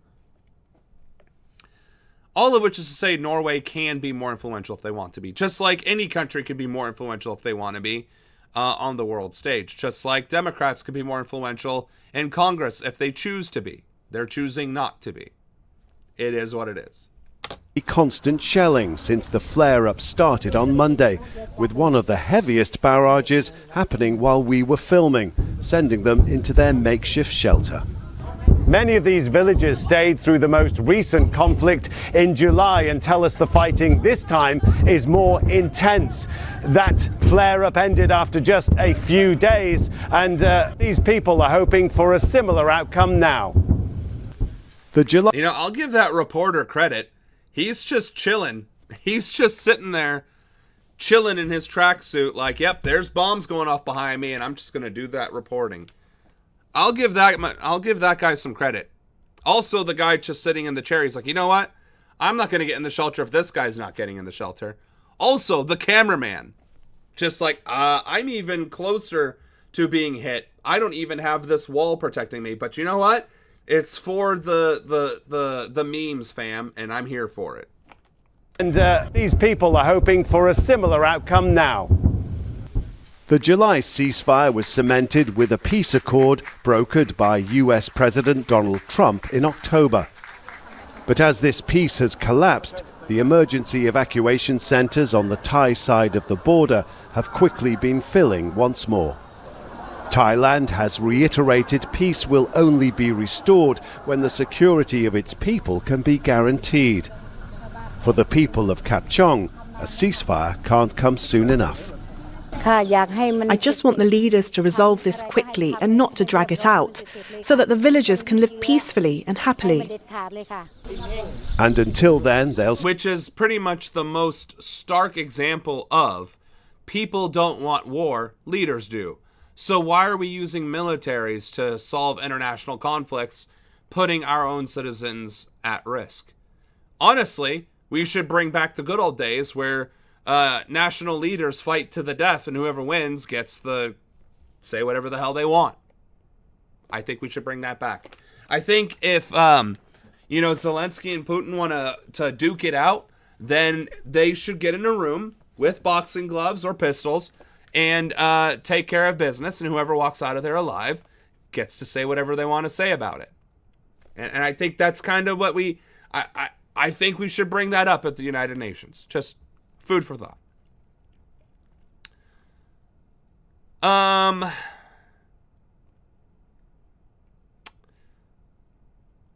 Rwanda. Worry and fear is growing right now among people in the region, mainly in the city of Uvira, in the province of South Kivu, as the M23 rebels have managed to arrive around this city. We have seen just a few hours, people are reporting around 5 bombs and also gunshots being heard in the city of Uvira, as the M23 rebels have succeeded to capture the city called Kiliba. This was almost the last villages before reaching Uvira, a very strategic area where the DRC army and the government has deployed a massive troops around and also equipment trying to stop the move of rebels. But this was not able. The rebels of the M23, fighting under the coalition of the IFC, launched the offensive since almost Monday up to now. They have succeeded in the last 2-3 days to capture the main stronghold where the DRC army with their allies were trying to stop their move, like Luvungi and also Kiziba and different other positions. But the fighting of this Uvira is also very significant because it's bordering with Burundi, and the Burundian army has been supporting the DRC in the battle for the last 2 years and now losing together, but they are worrying also because of the escalation, as Burundi is still very determined to defend the DRC army, and they are saying they will stop the move of the M23. But many people are questioning on the real capacity of the Burundian and also different allies of the DRC army. But the main things now, and also the war, is for the civilian. Some of them had fled from different villages, and others were even caught in the middle of the battle, and the deaths were also counted among civilians. But these people, those who have succeeded to reach the city of Uvira, will have now to seek shelters in the other side, but majority of them doesn't have capacity, as they don't know what may happen right now. All right, take a breath, buddy. Like, I need you to stop a sentence so I can pause the video and discuss what you're saying. Also, to comment on the fact that those ladies have some extremely strong necks, because did you see how much shit they were carrying on their head? Like, they had their whole household on their head. And I don't know that I have anything that is heavy enough, and I don't have enough headspace to do it in, but like, I would argue that they had at least 40 to 60 pounds worth of stuff on their head, and they were just big chillin', walking.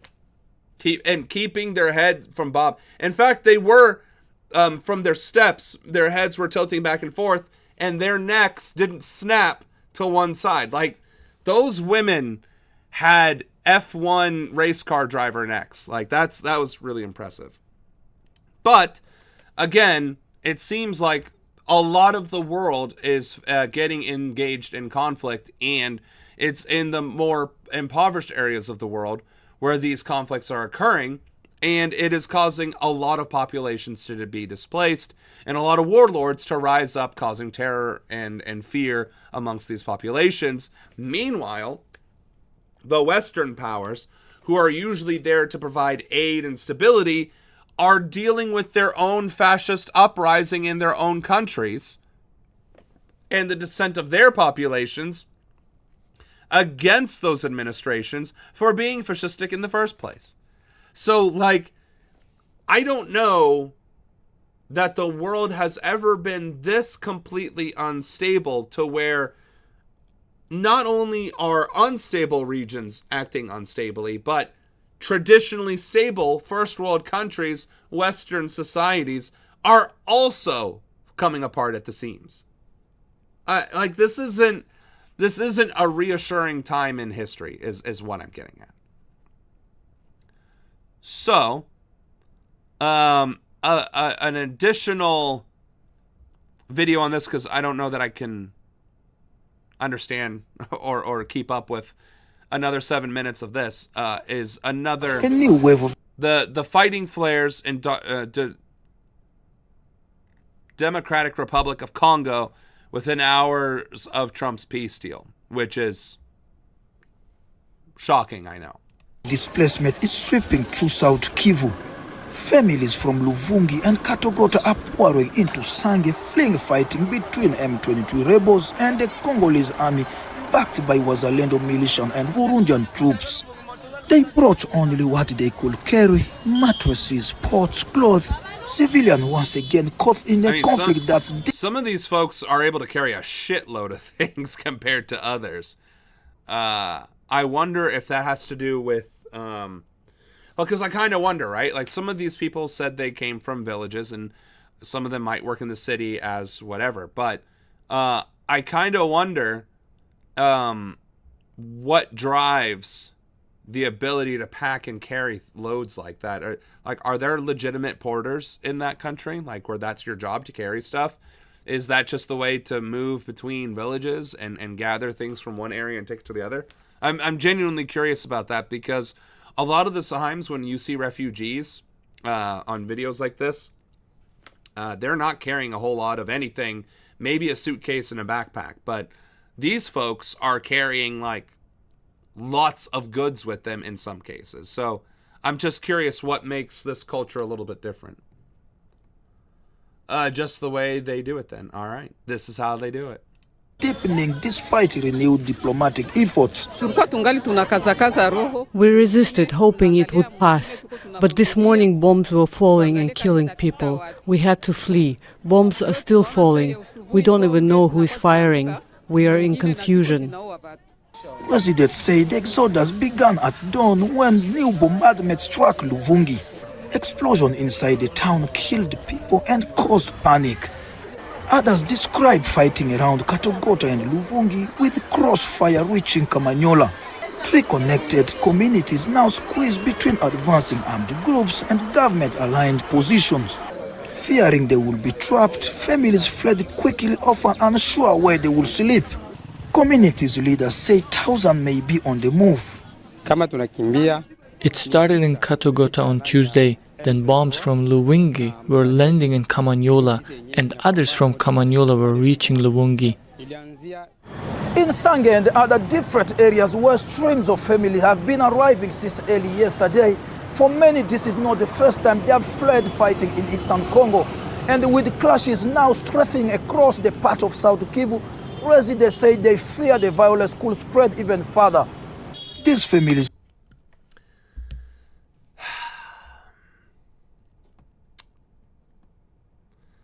And if that wasn't enough, folks, if you didn't have enough African, Middle Eastern, Latin American, and Central Asian unrest, we have more.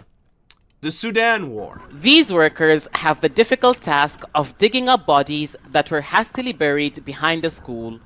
It's one of hundreds of unconventional graves that were used in Sudan's capital during 2 years of conflict. Now, the bodies are being exhumed to be reburied in cemeteries elsewhere. Rajab Juma lives in El Dame, where some of the graves have been dug. He says people were buried in schools and homes because the fighting made it difficult to move around. We couldn't go to the cemetery because the shooting was intense, and at night we couldn't move, so we buried bodies in homes. This area was especially hard to move around in. There were few people, and the RSF had checkpoints all over. So we were forced to bury bodies nearby. Now, that's depressing no matter how you slice it.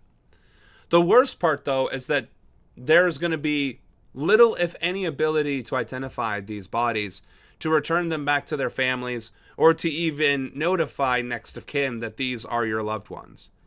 These are essentially mass graves throughout the Sudan at wherever they fell. And remember how I said that what usually loses wars is starvation and pestilence? Well, part of the things that also spread pestilence are dead bodies due to the starvation and succumbing to wounds.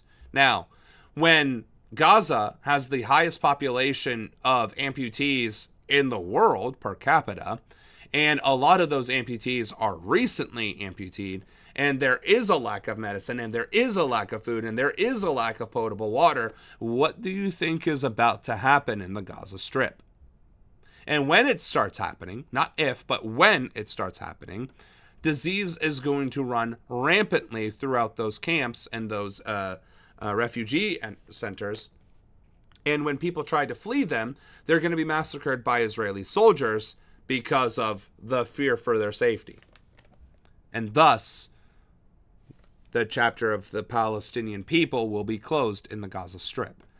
And it's not that I want that to happen. It's not that I wish that to happen. That is the reality of what is going to happen based on the material facts as they stand. And so the Sudanese, after the fighting moved past them, tried to avoid any sort of long-term exposure to what death can actually bring to a living population. And I guess the aftermath, there's some aftermath. I don't think there's an actual ceasefire or an ending to the hostilities, just particularly in this region, it has moved elsewhere. And the ramifications is they are now trying to do the humane thing and bury them where they're supposed to be. But the reality is, if they hadn't buried them on the spot, the likelihood of suffering through disease or worse from the decaying bodies was very real. Yeah, they had to go behind the school, and they're having to waddle through dirty water due to flooding. It's a lot of gangrene. Yeah, no, it's just, none of this is good. None of this is good. None of this is moral, ethical. None of this is serving any purpose other than suffering. And whether we're talking about Palestine, Congo, Cambodia, Sudan, like all of these conflicts do not need to exist. They don't need to be happening. And they are happening because Western powers can't be bothered to put an end to them. Speaking of... To Sudan now, and a drone attack on the town of Koloji in Sudan's South Kordofan region has reportedly hit a kindergarten and killed at least 79 people, including 33 children. According to the army-aligned foreign ministry, the kindergarten was struck twice with missiles from drones.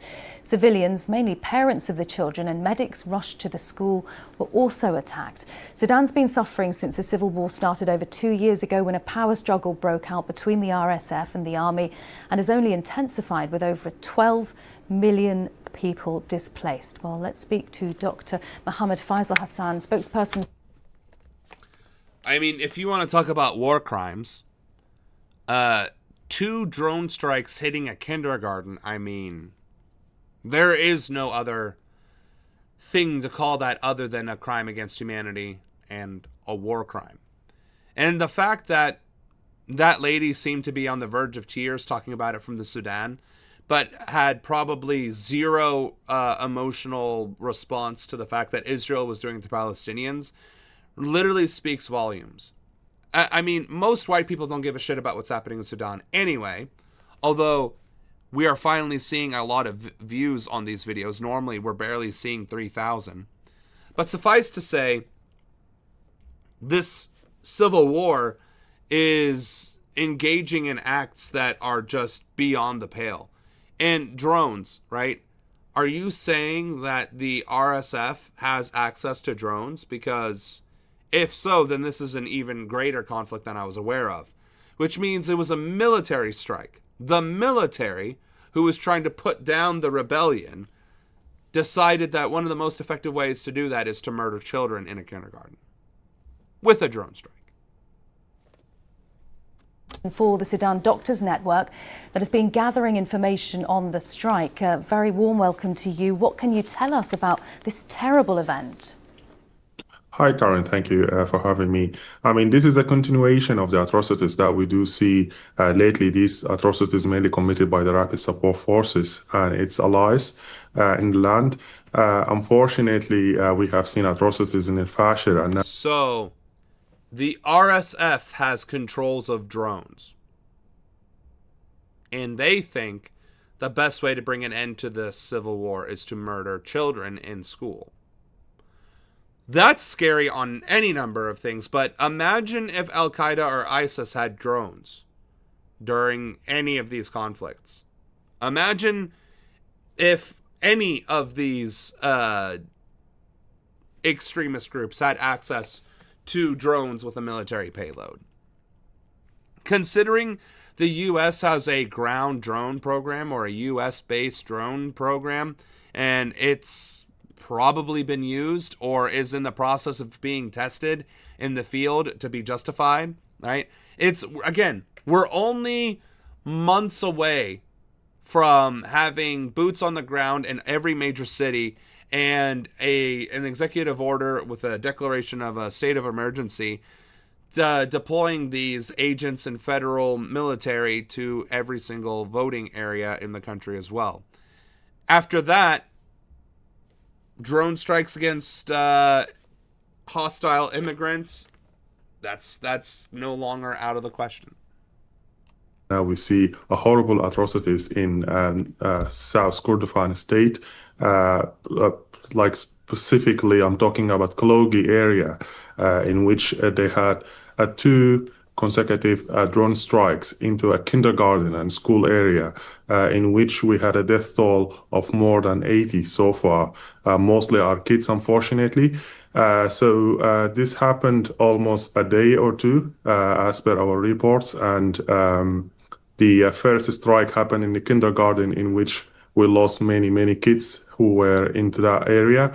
And then once the paramedics and the parents of the kids started to gather into the area, then a second airstrike happened, which significantly raised the death toll into the double almost.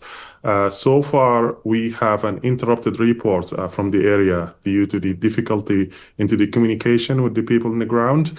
But the thing that I can confirm now, sadly, is the death toll is rising, because we have a lot of severely injured people, and the medical services over there is not in its great shape, unfortunately, and due to which we see rising in the death toll for this horrible incident. This is really sad. And look at the refugee camp. It's just rows upon rows upon rows of tents. Like, that's people's lives now. That's it. That is, and it's been this way for going on 2 years now. And the Palestinians don't even have that. The Palestinians are living in worse conditions than this, because those tents aren't currently flooded.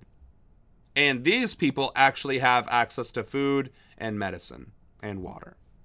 So, again, this is a bleak landscape, a bleak image of people's struggle for survival. And Palestinians don't even have this going for them. They do not have dry shelter. They do not have dry food, or at least, not spoiled food. And the Palestinians do not have access to medicine. I'm not saying that the Sudanese in this tent city are living a high quality life and they can get whatever medical practices they need done, but they are at least getting meals, they are at least getting basic emergency medical care, and their stuff is kept dry. Palestinians don't even have that. And that is how bleak and how stark the difference is between what Palestinians are going through and even a 2-year civil war in the Sudan, where atrocities are committed monthly or weekly as well. If that wasn't enough, and investigations found 1,700 civilians were killed, and it seems that this is talking about total, not in one action. So that's good to know. Which goes to show that it's both the military and the RSF that are committing the atrocities. that at least 1,700 civilians have been killed in airstrikes by Sudan's armed forces since the start of the civil war there. Well, the report by the Sudan Witness Project found warplanes had launched more than 300 attacks on residential neighbourhoods, markets, schools and camps for displaced people. The Sudanese army has not responded to the BBC's request for comment, but has previously denied any allegations of targeting civilians. Well, for more on this, let's speak to our Africa correspondent, Barbara Plett-Usher. So, Barbara, what were the conclusions of the report, first of all? Well, Regini, first I'd like to say that the Sudan Witness Project focused on strikes carried out by warplanes because it wanted to track alleged attacks by the Sudanese military, and only the military has warplanes. Its rival, the paramilitary rapid support forces, have drones, but not planes. So the patterns that emerged from its data were consistent or multiple strikes on residential neighborhoods, on crowded markets, also a number of alleged attacks on humanitarian sites and hospitals, as well as using unguided munitions in populated areas. And in that respect, the Sudan Witness Project verified images from the displaced people's camp in North Darfur, Zamzam, which showed a bomb that had fallen into the camp. It did not explode, so they could check it out, and it was an unguided bomb. It was the kind that is made by Sudanese weapons manufacturers. There was another bomb that also fell at the same time, Regini, and it did explode. That created a much larger crater and also damaged the area and created a number of injuries. Yeah, we can see some of the images on the screen there, Barbara. Well, what's the army saying about all of this? Well, the Army's not saying anything to us. We did ask for a response, but they have previously denied allegations that they target civilians. They have said they only target RSF, Rapid Support Forces, locations that are legitimate military targets. They accuse the RSF of taking shelter in residential areas. They say that they are upholding international humanitarian law when it comes to protecting civilians. And the Sudan Witness Project does say that the results of its research are not they're not completely conclusive because it's based on available information rather than full access to all the airstrikes. And available information is hard because it's a war zone. It's hard to get good telecommunications. It's the same song and dance. The enemy keeps hiding in civilian houses, so we just have to bomb the civilian neighborhoods. We, America, the United States, said that in Iraq and Afghanistan, both during Desert Storm and Shield and the global war on terror. It's why there were 1 million Iraqi civilian casualties during that entire thing. It's what Israel used to justify carpet bombing the entire Gaza Strip with against Palestinians. And now the Sudanese military is using that excuse to go after the RSF, the Rapid Support Forces, who themselves are murdering people in an ethnic cleansing way while committing other crimes in the process. So, honestly, it just, the fact that everybody's knee-jerk reaction is like, oh, the enemy was hiding in plain sight, so we had to bomb everything, is just, no, you don't. You literally don't. You just, if you know they're there, then you do send a tactical team to do a direct assault on them. But that's dangerous. You're risking the lives of soldiers. It's like, okay, but you're also risking the lives of civilians by bombing residential areas indiscriminately. So, no. Like, it's just, there's no justification for it. If you want to stick to a military conflict where there might be civilian casualties, then you want to minimize the possibility as much as possible by sending ground forces and not drone strikes or our unguided munition systems. I hate to break it to you.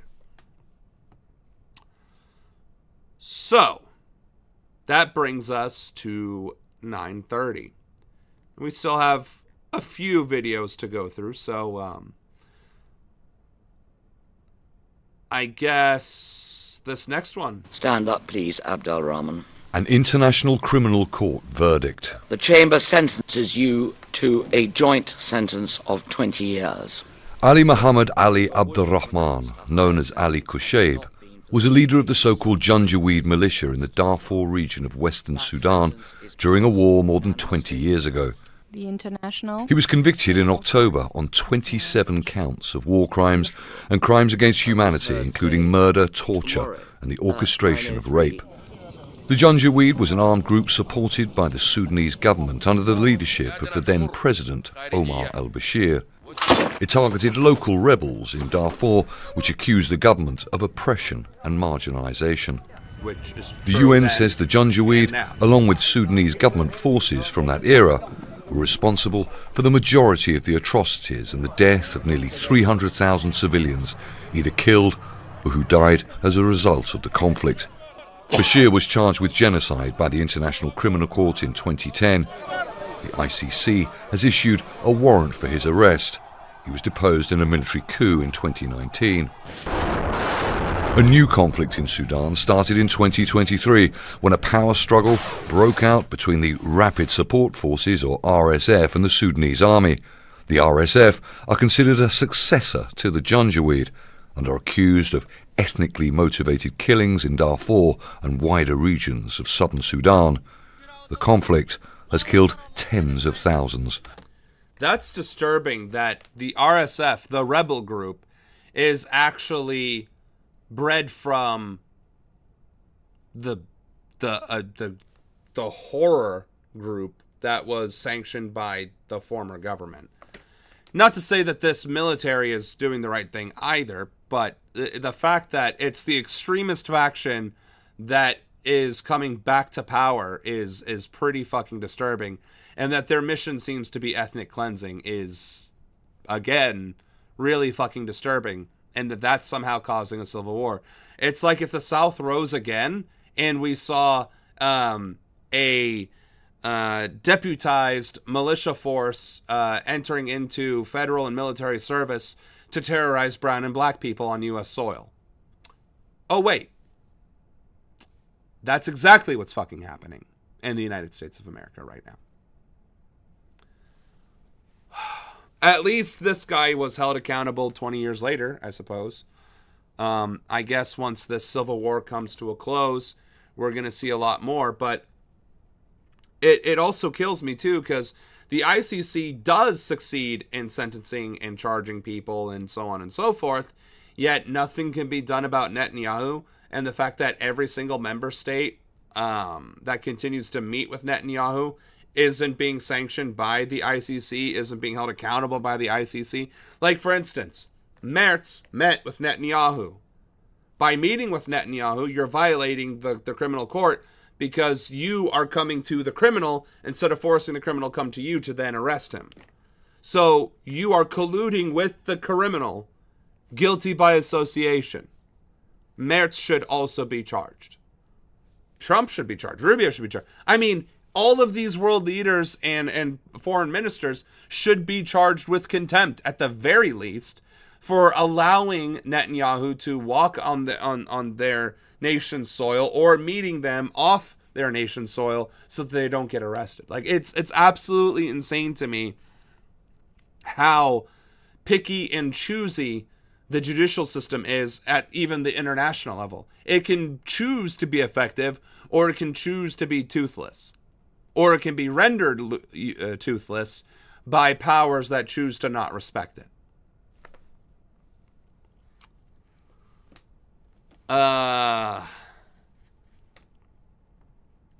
Man, most of these videos are not great. So it looks like we have West Africa, followed by Senegal, followed by Benin. Jesus Christ.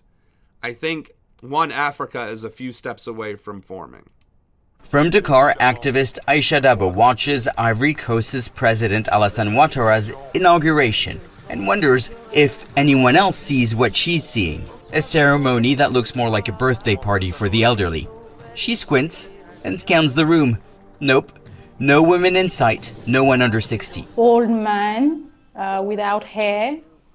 After a contested election, Ouattara, who's 82, is warmly congratulated by the Republic of Congo's President Sassou Nguesso, also 82, in power since 1979. And then there's the younger in power for what? Almost 50 years? What the fuck? 78-year-old president of Djibouti. Cameroon's 92-year-old newly re-elected president sends his blessings. An elderly caste presiding over nations where most people are 18 or younger, a generation, Dabo says, that refuses to step aside. And it's not representative of the majority of the median age of the sub-region. And seeing Ouattara being inaugurated for a fourth term is being used as justification for coups happening in the sub-region. Because we've come to a point where most citizens believe that the only way to topple this system that's entrenched or corrupt is through military rule. 6 coups in 4 years. The latest attempt was on Sunday in Benin, where young officers briefly claimed power, citing mismanagement of the country and a breakdown in governance as their motivation. Shortly after, Nigerian warplanes, as part of the regional bloc ECOWAS, struck the coup plotters and restored the president. It's a reminder that 7 young people took over the government and then were taken out by a single airstrike. That's not a very effective coup either. Jesus Christ. I guess we're going to be covering that. Suffice to say, though, when you do have 82-year-old, 92-year-old, whatever, leaders who have been in power since the Reagan era, that's pretty on the nose for corruption. And again, entrenched power. I can absolutely, and of course the whole, what connection does a 90-year-old have to an 18-year-old in modern times? Again, that 80-year-old was maybe in their prime in the 80s, and the world has changed significantly since that time. We have the internet, for instance. We have artificial intelligence. We have clean energy initiatives. We're using hydrogen. We're thinking about going to Mars, right?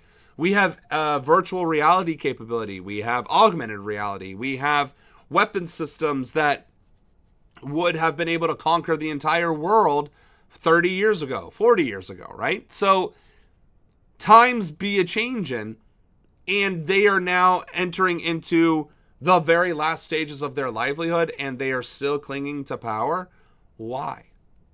First of all, just why? Why do you even want to go through that? And secondly, the youth are right. There is a complete separation of reality between them.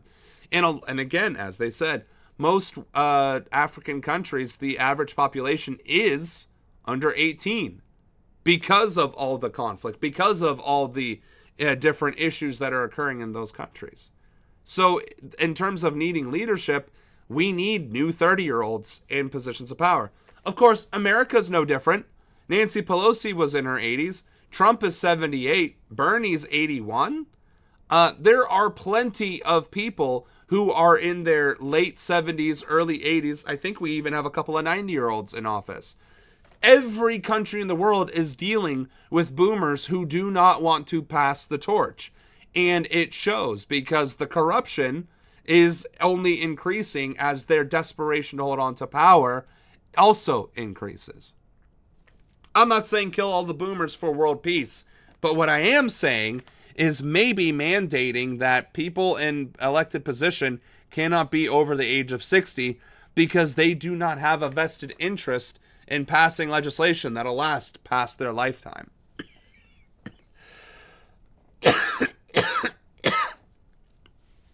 All right. Right, and pop culture brings up valid points. Other countries are being the nanny state with not addressing the actual issues, which we covered in the beginning of the stream. So many other things are bad for the whole health, but they go for social media.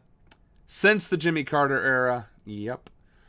Change that didn't need to happen, like 9/11, right, to call them boomers. Right, bombers. We should call them bombers. Bernie needs to pick the right person to take on the progressive mantle. And honestly, if he's trying to pass that on to AOC or Mamdani, I mean, good. Let them be the new face of the progressive movement. They're still not leftists because they keep capitulating to the party, but at least it's progress in the sense that, you know, It's not being held by a man who could die in his sleep at any given moment. And that's no shade against Bernie. That's just the reality.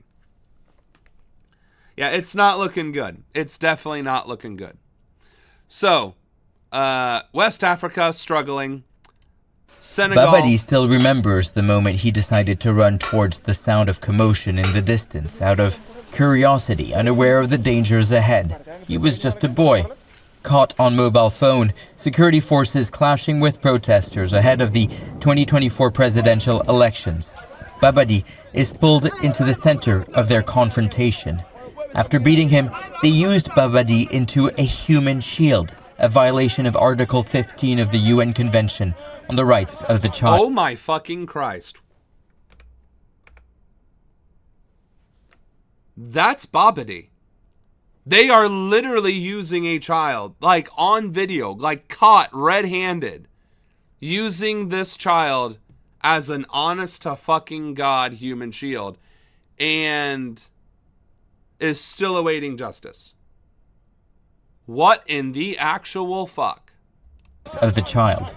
A voice in the crowd shouts, "Stop, guys. Don't throw any rocks." The boy is scared.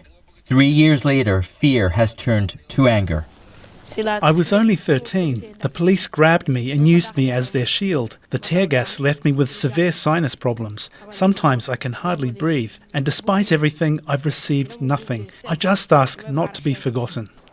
To not be forgotten became the rallying cry for Lucy Sané. We met her in 2022. She fought for the release of more than 1,100 people lingering in jail during the political violence. She says the fight is not over. To be honest, I'm losing confidence. Since 2024, nothing has changed legally. We haven't seen any progress. The same practices continue. We fought against this, but it keeps happening. It's time for the government to step in. If there are flaws in the justice system, then the executive must take responsibility. And see, that's the problem. If there are flaws in the justice system, then the executive needs to step in. And what is happening throughout the world? The executive is eroding the democratic processes, undermining the courts, undermining the legislative, and amassing power amongst the executive, which is rising to fascism amongst multiple countries across multiple cultures and various designations of first, second, and third world countries. So, I don't know how we fix it. I know that it's kind of, I mean, first we have to get our own house in order before we can even look at other countries, but obviously corruption being the status quo in these countries, including the United States, is not the answer. The West African nation of Benin, home to nearly 15 million people, woke on Sunday morning to a declaration of a coup. A group of soldiers appeared on national television saying they had seized power. The self-styled Military Committee for Refoundation, led by Lieutenant Colonel Pascal Tegri, claimed to be stepping in to fix what they described as a failed state. All institutions are dissolved. Political party activity suspended until further notice. Benin's land, sea and air borders are closed until further notice. Taking power at this moment reflects the CMR's firm determination to end the exclusion of all social groups in our country without any distinction during the transition and to restore national cohesion. The soldiers accused President Patrice Talon's government of failing to address worsening security threats from armed groups in the north and neglecting fallen soldiers and their families. Gunfire was also reported near Talon's residence in Benin's largest city, Cotonou. But within hours, the Interior Ministry announced the coup had been thwarted and the situation brought under control. Honestly, it's like these guys, granted, Lieutenant Colonel, so probably not a kid, but it just seems like that group of merry misfits went and took over a news network, went live, and then stuck around to get attacked by the Air Force. I mean, honestly, that would be no different than if I just went on like this, hid chat and said, I am declaring the Trump administration Actually, I have gone on stream. What am I talking about? I know there's a video on YouTube right now where I disavow the Trump administration and declare it an unlawful administration. You know what has happened? Nothing.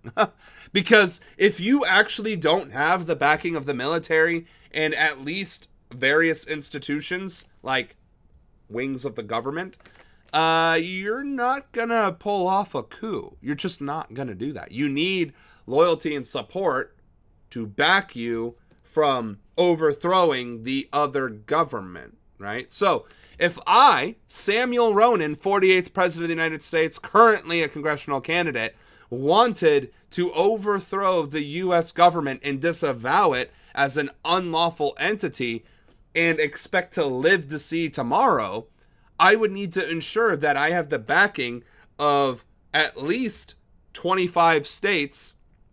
No, 26, 25 plus 1. I would need the backing of at least 26 states and probably the military before I could get on anything, declare my government as the one true government, and that one illegal, and then order their arrest without having any sort of ramifications come to me. Sure, yes, I can be cheeky and make a video to that effect, and I did. I have. I'll do it again to make the point, right? But a real coup, like an actual attempt to overthrow a government,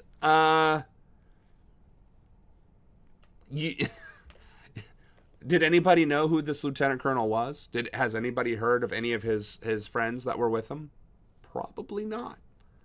And he clearly didn't have the support of the military because they turned right around and bombed his ass. So it would be one thing if there was already a civil uprising and then you co-opted that civil uprising and said, okay, I support this. I'm an actual member of the military. Highfalutin, lieutenant colonel. Maybe you heard of me. And I'll be your representative in this new government. Thank you for your support, oh dissenting protesters who have civilly risen up against this administration. But that didn't happen either. It was basically on a Tuesday, they showed up, said, we're it, hung around to, I don't know, make phone calls, I guess, and then got bombed. And then the other news network was like,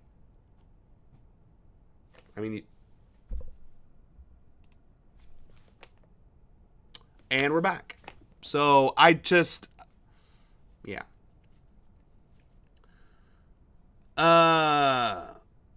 Hell is too good for them when they pass on. Take that douche's ersatz peace prize away. There is no peace with his leadership around. I'm with the kids. I hope they are still alive. I don't think they're alive. I mean, you don't. Based on how. I'm not trying to diminish them. I feel very strongly about regime change in this country as well, but we're going to have to go through the process.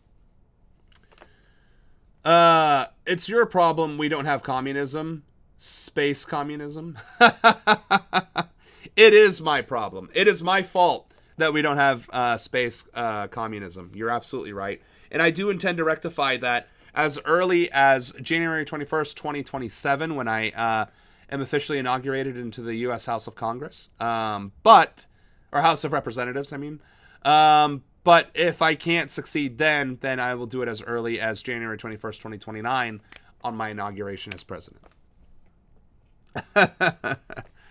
All right. All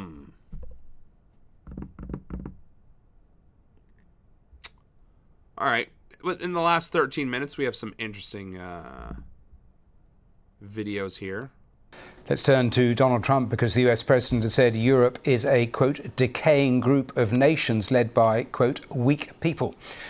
Donald Trump was speaking to the website Politico after the publication of the new US national security strategy, which argued that democracy was under threat in Europe and promised that America would cultivate resistance to that trend. This might be a better video for tomorrow. I mean, as far as the words go, that European countries are led by weak leaders and decaying, I mean, I would agree with that statement. I would make the same argument that America is suffering the same thing from this administration. But also this Breaking Points video where this one right here, Trump says NATO calls him daddy and bends the knee. Not that I really want to hear him say that out loud in his voice, but I feel like that might be more of a Thursday video. What does this streaming have? is... All right. The Streamer Awards host QT Cinderella reveals dark side of streaming.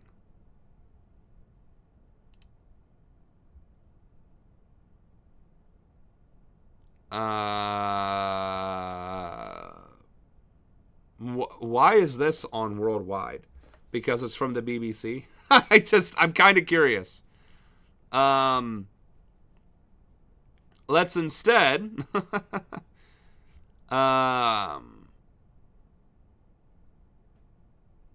okay. Yeah, here we go. I want to bring in our senior White House correspondent. Not that I want to hear him talk, but remember when we were talking about the oil tanker and we couldn't find the right footage? This is Hake, who has made his way to the camera there on the North Lawn. And Garrett, listen, the president is confirming a piece of reporting that originated from Bloomberg News maybe not an hour ago. And it made waves, obviously, because this is a significant escalation now in these tensions that we've been seeing in the Caribbean. The president is now confirming it from the White House. Help us understand sort of how we got here, because there have been a series of strikes in the Caribbean, including one that has put the defense secretary in hot water with Congress. That's right, Hallie. I mean, look, there's been an effort here by this White House to engage in what is essentially an undeclared war against what the administration calls narco-terrorists in Venezuela. The president... And mind you, an undeclared war in the Middle East against terrorists, which we did fight for 20 years. The White House have argued that Venezuelan drug traffickers have become a unique and dangerous threat to the United States. They've carried out these strikes on what they say are drug boats going back to early September. This is another matter, a significant escalation here, what the president describes as a seizure of an oil tanker, a far more involved military operation, certainly, than striking a small boat with an aircraft, something that we believe involved the Coast Guard and the Department of Defense, the Navy specifically, basing that on comments from Secretary Kristi Noem, who this morning interrupted an event in which she was otherwise speaking to say that she was being briefed on this and that this was an operation that was being watched closely by officials across the government. The president, in an interview on Monday, suggested that Venezuelan President Nicolas Maduro's days are numbered. The administration has been looking for other ways to ramp up pressure on Maduro. The president publicly has confirmed that he had authorized clandestine operations of some kind against Venezuela several weeks ago. Okay. So the seizing the oil tanker was literally a footnote in this entire report. Suffice to say, we did do that. Wonderful. Outstanding. And that's probably why we had low gas prices for a couple days. Which is to say that that's insane that an oil tanker's worth of oil can actually impact the national gasoline market that significantly. What he's saying, though, here is disturbing, to say the least, that the ramping up pressure against Venezuela and, authorizing clandestine measures and so on and so forth, the military troop buildup in Puerto Rico, seizing, again, Venezuelan ships that are carrying oil, among other things. This is all acts of war and aggression that would be otherwise lawful acts in a declared war. But again, if we're the ones declaring the war, we're in the wrong. It's not legal to declare war. That's the problem. Internationally, it's not legal to declare a war. You're the aggressor. It's only okay to declare war in self-defense. That being said, I truly believe that the closer we get to Election Day on the midterms, probably not during the primary, but probably September, October timeframe, if we haven't already violated Venezuela's sovereign air and land space, we will be in the process of doing so. I think whatever military action this administration is trying to justify will be carried out in the fall of next year, because it might turn the tide of the election in what they presume is their favor. But I'm guessing that the American people are not going to be in favor of that war and might, in fact, instead usher in the blue wave that they don't want. Now, that could be me being very hopeful that if we just declare war on Venezuela in the fall, that's just going to turn people off. But then again, that's 9 months worth of propaganda and manufacturing consent in this country. If it's good at anything, it is definitely good at manufacturing consent. So, and normalizing atrocities. So, maybe America will invade Venezuela in the fall of next year. If I were a fascist dictator or somebody who had those aspirations, and I thought military conflict would help my cause, I would in fact do it within months before an election cycle to A, prove my military leadership prowess, and B, have a win under my belt showing that if you vote for my party and my line of thinking, you too will be on the winning side. Now, whether America actually wins the conflict or whatever else, that much I can't predict, although it is pretty presumed that the American military could absolutely decimate the Venezuelan military 7 days of the week, twice on Sunday. Whatever the international fallout from that becomes, though, that is where the question comes, and that's why I personally, as an individual, strongly am opposed to it for any number of reasons, but not least of which is engaging in conflict with Venezuela will spark the powder keg with the rest of Latin America. It might involve Iran, Russia, and China as well. That would be almost the equivalent of the shot heard around the world that led to World War I. So I'm not saying Maduro's Archduke Franz Ferdinand, but I am saying that blatantly attacking Venezuela and trying to justify it to Americans but not bothering at all on the international stage is going to have some major consequences. So, to wrap up the stream, a revolutionary new gene therapy for an aggressive and previously incurable form of blood cancer has had dramatic results. This is 16-year-old Alyssa Tapley. The first of 11 patients. She was treated 3 years ago and is still cancer-free. And 2/3 of patients in that same trial have gone into what scientists are calling deep remission. Developed at Great Ormond Street Hospital and University College London, the treatment involves editing the... Okay, that's what I was looking for, is this a treatment that was created worldwide? And it was. London. So, good job, London. You created a revolutionary gene therapy that has at least helped the 11 people that received it. So, this little girl now has a chance at life. And that, I think, is a much better way to bring the stream home, talking about, I guess I only gave it 26 seconds, but... DNA of immune cells so they can fight the cancer cells, as our medical editor, Focus Walsh, reports. So look at all these beads. There's loads. Each one of these beads represents a procedure that Alyssa went through during her grueling cancer treatment, including 2 bone marrow transplants. She was the first patient in the world to have a new form of gene therapy, which cleared her aggressive leukemia. Mummy doesn't want any more surgery. That was 3 years ago. And this is Alyssa today, age 16 and still cancer-free. Yeah. I really did think that I was going to die and I wouldn't be able to... Okay, no, we're not going to go sad. She survived. She is thriving. She is the poster child of the leukemia gene therapy. And on that note, thank you for joining us on the stream. My name is Samuel Ronan, your 48th president. This has been Worldwide Wednesdays. We stream Tuesdays through Thursdays, and we talk about different topics on each of those days. Tuesdays are U.S. policy and politics and news.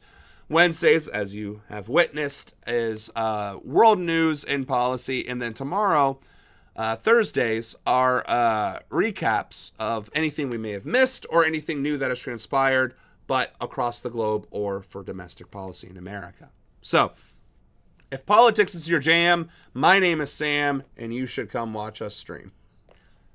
I'll never do that again. I'm sorry, that was cringy. But if you do like the content, if you do want to learn more about politics and policy in the news and how to take a stand against your corrupt government, please watch this stream. Like, share, and subscribe. Tell your friends, tell your family, tell your neighbors, tell your cat, your dog. Tell your dog. And join us every Tuesday through Thursday, 7 to 10. Until then, I'll see you tomorrow. I hope you guys have a great rest of your night. Samuel Ronan,